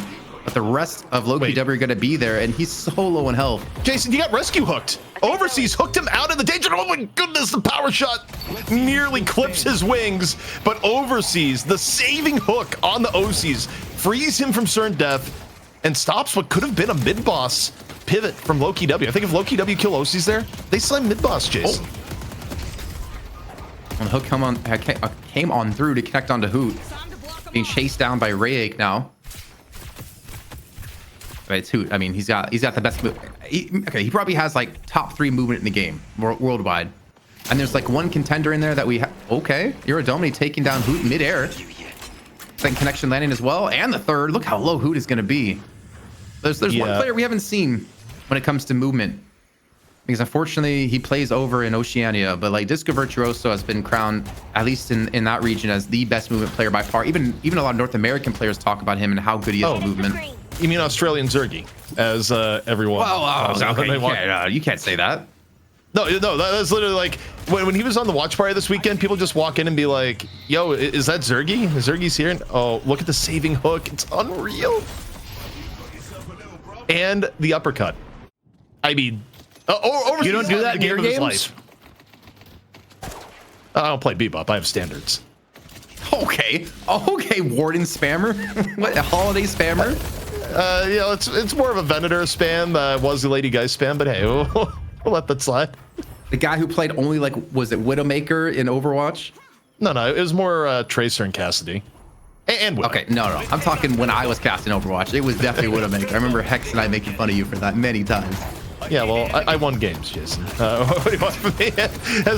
And Jake did it on Junkrat. We all have a way to the top. Zergy died, by the way, at the start of this, as Hoot, looking for Beginners, is going to get iced out at the last moment. Irizumi, though, still desperate for any form of help, just hanging out here near Secret Shot. Fremont also pretty low, but, I mean, Lowkey W, they're not securing the kills. Like, does Leviathan actually walk away here? OC's also super low. I mean, Leviathan, it's an entire team at 1 HP, it feels like, and yet no finish from Lowkey W just yet. Special delivery of the goat man. Who? It feels like he does not ever have shocking animation up. It feels like it's always being used. Gets hooked back on in with the wall on top of this. I mean, he's soaking up a lot of damage, to be fair, down to half HP. He's able to push on forward to take down OC with the help of his team, and somehow escapes with the help of the Warp Stone. Working out pretty well here for Lowkey W. They did lose 2 overall, but they took down OCs, which alleviates a lot of pressure, because OCs are starting to run away with this game. He's on 29,000 souls as they get a catch on the Psy as well. Lowkey W, even though they're like down quite a bit of souls, they're keeping this relatively equal.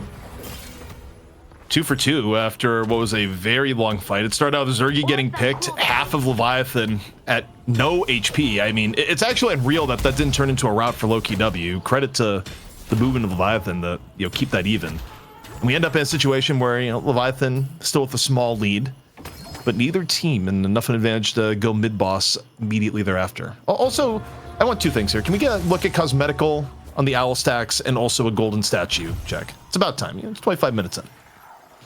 I'm gonna guess plus 30. Yep, there's a plus 30. And probably about, I'm guessing, let me close my eyes, 12-ish golden statue buffs for cosmetical. By the way, ZP Goober called you out for playing Lady Geist. Hey, there's nothing wrong with playing Lady Geist. I don't know what to tell you. But also, Freemock is getting the business. Stone Form into the full attack. The healing field, though, out from Irizumi, buys Freemock a decent amount of time. Nowhere close to bringing out the Lightning Crest, but may not need it here just yet. Goes to a much more favorable part of the fight, in and around Size Time Wall. But Ivy dropping down, Obikim a little bit hungry. But all the while, Freemock's able to survive because the top end of the fight not going out anywhere near as well. The Hyper Beam comes out. Zergy is gone. They'll see a Hoot, who does have shocking reanimation up this time to make the difference, but the walls continue to divide and conquer. It saved OCs for sure there, at least bottom time for them to turn it into a kill. As Cosmetical eventually closed this one out. A Phantom Strike was being used by Ballistic. Forest Rake down to the ground. Now Cosmetical looking for an escape here, somehow hits the bounce pad without being stunned up. There's a wave crasher on the right-hand Walker, though. Lowkey W might get some good damage, potentially even the Walker from this one, but they're going to lose so many players and most likely mid-boss from this and even potentially a third Walker of the game. 10k lead is going to expand into 15k at a minimum here off the back of this. And they're also going for an earn turn at the same time here. This is tough time for Lowkey W, and I don't really think there's a world he can contest this. No, most likely not. Also, that last fight felt like a masterclass out of Irizumi. Multiple very impactful walls coming out to save people at low HP. I mean, Freemock got the full team triage where Freemock was at risk of getting picked off early. Everyone came in, created distance for Freemock. He was able to buy enough time to get like in curse up, get back into the fight. And now 3 rejuves and what should be an uncontested urn. Leviathan could be on the verge of a new champion here on the night shift. It's been a long time for Leviathan. And what a night it would be where it started, Jason, with the arguable upset onto Abrahams. Yeah, a comeback upset too. I mean, Abrahams had a fairly strong lead for a good portion of that game. They threw it away around that mid-boss contest at a Leviathan. I mean, game 1 didn't look too close here in the series. Game 2 didn't look close either. Game 3 definitely proven to be a lot closer as they kept Cosmetical in check for the most part. Zergy as well hasn't really exploded with his lead as OC's at 32,000 souls, the richest in the game, in the server. And also, let's just keep production busy. Let's take a look at souls breakdown from everyone. Also, we talk about the souls breakdown. I just got a note. Wait, we got the Gamba fight here. Who trying to defend the Gamba? Instead, though, dealing with a quite angry wolf in turn, 400 HP. Does have shocking reanimation up if need be. Zergy out there at the same time. Freemock's wolf form. Maybe about to fade, but getting good damage. Fighting Solar close quarters. Dangerous at best. And this turned into a massive fight over the double sinners. Rejuve gonna get burned on Irizumi, but the cavalry arriving. Leviathan pushing Lowkey W back. I mean, for Lowkey W, you got Rejuve out, but if you lose Boot, you're a little more dangerous. Shocking reanimation, though, still up. Damage being pumped into the Walker all the while. So Leviathan still reasonably healthy. Gonna get the Walker. Maybe burn a Rejuve on the Rag. The triple stun on Freemock with the Walker eventually does fall, though, and so does Hoot. I'm really digging these Scourge pickups, by the way. We didn't talk about it too much last game, but considering how beefy Lowkey W are with Billy, Victor, and an Abrams, it does so much damage. The value you get off of that is insane. That's why base garden's going down. I was gonna say, in terms of stats, here's a stat for you. If Mirage loses this game, he's 3-18 since this weekend in competitive play. Adding up another 2 losses here on the EU portion of Night Shift. Yeah, that's tough. Some say he looks like Lady Geist with a beard. The sum is Chris Bucket. I'm sure there can be, you know, like the bearded woman at like the circus, the bearded lady. Do some sort of like skin for Geist, where you have the Mirage goatee or like full on beard. Geist and Mirage cosplay, but yeah, as I look at it now, and you just split it 50-50 down your face, you know, like Two-Face. Left side's Geist, right side's Mirage. Either way, you're losing. Abrams cosplay. We can do it, ZP. Okay, well, 30k advantage for Leviathan, and you know, Lowkey W, the win conditions have just shortened massively. I mean, once again, you're hoping for a mistake out of Leviathan, but you think about how these fights have broken down, Jason. You've had far more adaptive play and, you know, just picking up fights from the brink of doom from Leviathan, whether it be Overseas or Irizumi, who have had ridiculous support. We got free mock. The wolf is out here on the urn. Urn picked up here by Leviathan mid-fight. Changang about to come out here for Billy, and absolutely no one is brought in. Oh, we can pick up the urn in the melee. See how the rest of this goes. Does Zergy get... Nope. No hyperlines had. No one's in position to shoot, but for Leviathan, they're going to decide, yeah, we'll fight this more to the left. I mean, they surely they're not trying to go for the cap on this, right? They're just trying to wait for the reju to fall away, which is going to be in 1 second time. So at least the rejus won't be there anymore. So they have the resilience. They actually want this fight. If you're Leviathan, you want to let them turn in and then you jump them. That is the play here. It's going to turn in really quickly. And once it turns in, the resistances are gone. Wait. Resistance is gone. Now you can fight. Lowkey W, they're just a team that's down 30k now. Yeah, you got the urn, but this is where Leviathan wants to take the fight. However, OC's getting run at by Hoot. Decent job of like keeping OC's damage a little bit lower at that point, but the stats favor Leviathan here, Jason. It's going place all over the map. Zergy, first to fall again. It's kind of insane to think about when you're Mirage and you have Dust Devil to get away.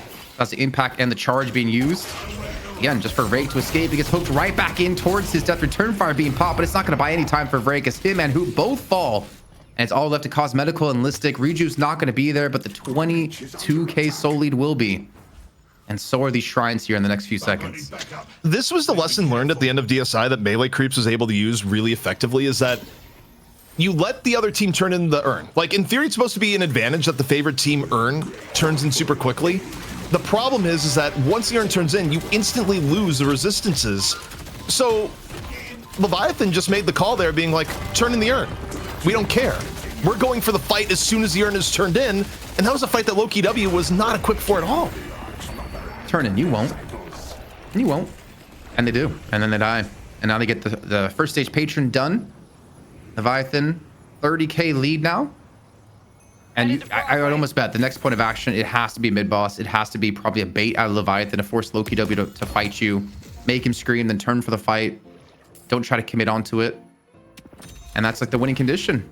And if you're Lowkey W, you have to contest it. The thing is, if Leviathan force a mid-boss, Lowkey has to go for the contest, or they're just going to lose the game. There's no way you're going to stop Leviathan pushing down your patron, a stage 2 patron with 3 rejus as well. I see great talent. No, and I mean, for Leviathan, you're ahead. You're not so far ahead that you recklessly do a push. You just get the lanes in a good state. You go for a pick if you can find it, and otherwise you prepare for a mid boss. That's going to be very difficult for Lowkey W to deal with if you approach it properly. Also, on top of it, I mean, lane management is going to be a pain with shrines being gone. And once more, Overseas, the wall comes up, it blocks Vrake's escape. You get the owl for a little bit of covering fire, but oh my word, the hook nearly hits. I don't know if the hook was needed. It wasn't. OCs pulls out the big gun. Off on the other side, Changang out from Listic, takes half his HP and damage. The Iridomini through the time wall. Nasty stuff out from Leviathan, and with 2 picked off, they could either end the game, they could go mid-boss and end the game. They got options, but either way, Jason, we're about to get a new champion here on the night shift. Leviathan, they have made their grand return, and they are so close to completing the match. Such a crazy time to do it too. This makes you get more hype for what's coming up this week. And if you guys missed out, the Night Shift Open with $12,000 to be won for North American event where EU teams are allowed to play, but it's all going to be on the NA servers. There are already some big dogs. What is it? Melee Creeps, Lowkey W, FPS Lounge, and Floorman all being invited into the main event. 60-14 qualifier, which sold out, or filled up, I should say, in 7 minutes with over 40 plus waitlisted teams. Action all kicks off on Friday, I believe at 1. Actually, I don't know the time on Friday, but Saturday and Sunday at 1 p.m. EDT. Qualifier is 4:30 p.m. EDT. Weekend is 1 p.m. EDT. But Jason, we are on the verge of a new champion. Lowkey W, final opportunity to defend. They need a miracle and then some. But Leviathan, weeks and weeks trying to find their identity and their groove back again. The new patch breathing life into them, even after a rough weekend. They find what they need against Lowkey W. They're going to be taking the prize here on the night shift. break goes down, and just a little bit left here on the second stage patron, and Leviathan will be your new champions here in Europe. Don't stop. Just need a little bit more. Yeah. My resolve is Do you have it? Do you have it? You got 4 left. Yep, I've done it. Leviathan, officially champions of EU. It's locked in. OC's on Venator. Did he get the top souls in the lobby? It looked like 45K to me, family. Well done to Leviathan. After 5 weeks, they returned to the throne, and that is going to earn them some serious cash. And more importantly, as ZP just mentioned, a lot of confidence going into a big event this weekend. Let's talk about what we just witnessed, though, Kaplan, because the chat, they said, I'm never trusting the casters ever again. Did you get this prediction correct? Well, first of all, you should never trust the casters in their predictions. I think even Jake baited people in one time to create his own generational wealth. I No, think, he's broke. He's also broke. Well, Just to be he's clear. broke On the surface, he our won shell quite a company, bit. though, is flush. Yeah, for Sorry, sure. keep going. I mean, I think Leviathan, they showed today such like different compositions with the norm. I mean, we were kind of like not laughing, but we were so confused by like the Mo Doorman we saw in game number 1, but they pulled it off in such a one-sided victory up against Lowkey W. But they've shown, as ZP was saying, like their identity is back a bit. They're showing some new heroes like Bebop and McGinnis coming through in this game, unpicked throughout the entire day so far today until this match, and they ended up closing it out, shutting Hoot down quite heavily. But I think the major adaptation from like game 2 to game 3, Cosmetical did not have an easy early game. He was constantly pressured. He died so many more times. I mean, infinitely more times, because he had 0 deaths in game 2, but they didn't allow him to freeform. They didn't allow him to get these stacks built up, and they just really punished him early on. I think the walls that Irazumi, as well as you can see here in a specific place, were really well put down. It really like separated the teams. It bought time for his teammates to escape and kind of turn the tail of how these fights break out. Even in the laning phase, it was able to pull off a couple of kills with OCs with these gut shots into these walls. ZP, in almost every clip, I'm seeing Overseas start it with a hook. We have a Bebop fan on production in the edit room, and for good reasons. How good was the robot? Because honestly, I'm kind of inspired to go play him after this.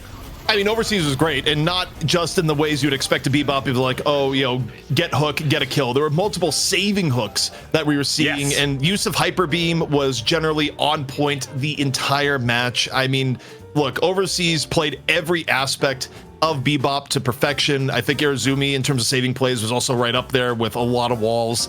And I mean, not a single part of Leviathan looked bad in this match. Also, I am honor bound to say, I'm duty bound to mention, Lowkey W picked the Mirage character, and the Mirage character has lost again. I mean, look, normally I realize for some of the stuff, it's just like, you know, it ebbs and flows. You got to look by team basis.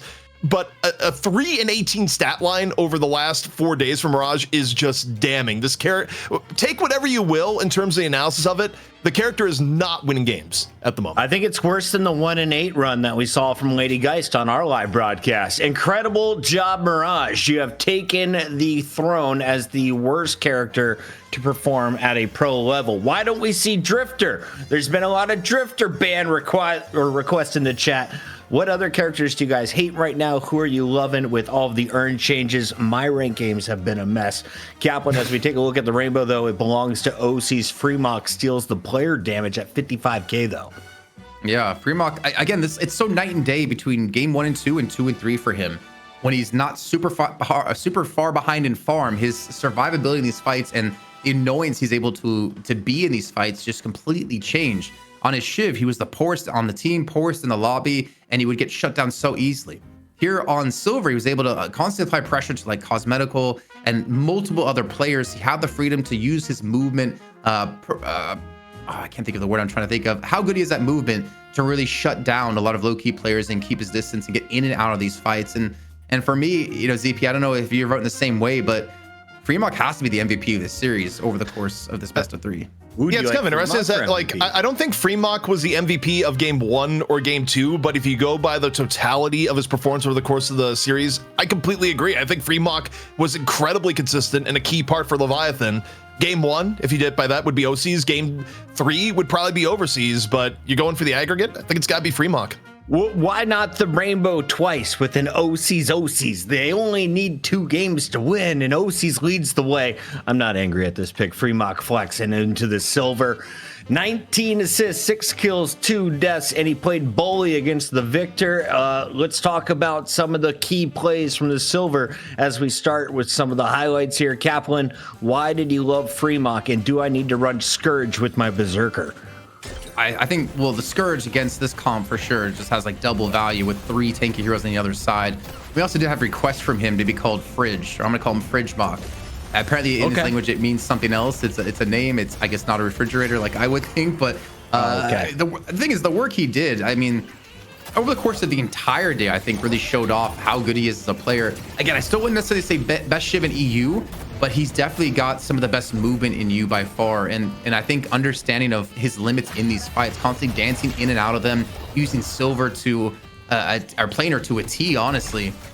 And I think the impact, if you talk about like, you know, OCs, why don't we give the MVP to OCs? I don't think OCs has games like this, without Freemock creating space and creating pressure in the early to mid game for OCs to really come online. Makes sense. Here are some of the reasons why he earns your MVP on the night. It is kill after kill, assist after assist, and of course, getting out with his life is the most impressive part. ZP, Leviathan retaking the top spot after 5 weeks of struggle. It's getting spicy here in EU, and we still have the NA half of the show to go.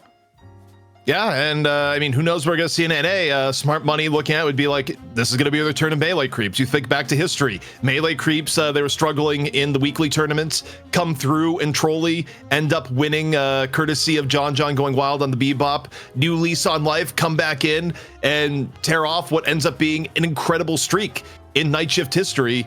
So melee creeps are trying to channel that same storyline again and be like, we just won the weekend tournament and now we're going to reclaim our throne in the night shift every Wednesday. Now, are they going to be able to do it? We'll have to see. FPS Lounge, though, they've had stronger days. They're coming in with 2 subs today. Braden and Lord NM filling in for Rokane and Lomain. Rokane actually is off the team entirely. I think he left the team on his own will. And Lomain is vacationing in Mexico. So we'll see if Lord NM and Braden can fill some pretty big shoes. Guaranteed loss. Is he going to be back in time for this $12,000 prize pool this weekend? Yes, that is the full FPS Lounge through the weekend. Lomain was not canceling his trip. Send the private jet. Lomain needs to get back for good reasons. We got some serious money. Leviathan scoring the first part of our pot tonight here for EU. And as you can see, they did it quite a few weeks ago, way back at episode 35. They have returned to the throne at episode 40, and we'll get to see them again in just 3 days. Kaplan, what did you learn about the team? What's their greatest strength right now? Freemock. I thought they were out in Challengers match. They were down big against Abrahams. Yeah. I mean, we've always talked about OCs, and I've been saying for months now that we need to see someone else step up to be able to carry games like OCs does. And I thought it would have been Ray coming into the team, but honestly, Freemock, Silver and Shiv, man, he's been playing fantastic and definitely worthy of being called one of the best players in the EU. ZP, final thoughts before we send it to North America's finest. I just love the volatility. We get some of the best Deadlock around after a patch. Things change up. And I got to give respect to Leviathan. This is a team where quite literally on the graveyard shift yesterday, you know, Lightbringer was kind of looking at it and said what me and Calc agreed with at the time, being like, look, this could be a team on its last leg. You know, the morale has to be down in the gutter. And what do? They come out here on Wednesday, they defy the odds, and now they're our EU champion again. All props in the world of Leviathan for defying expectations and playing brilliantly here tonight. My only note so far is by rebuttal. Guys, keep your notes coming in the chat. We're going to a break. When we come back, we're switching gears to North America. Congrats again to the returning champs, Leviathan. We'll see you in a minute.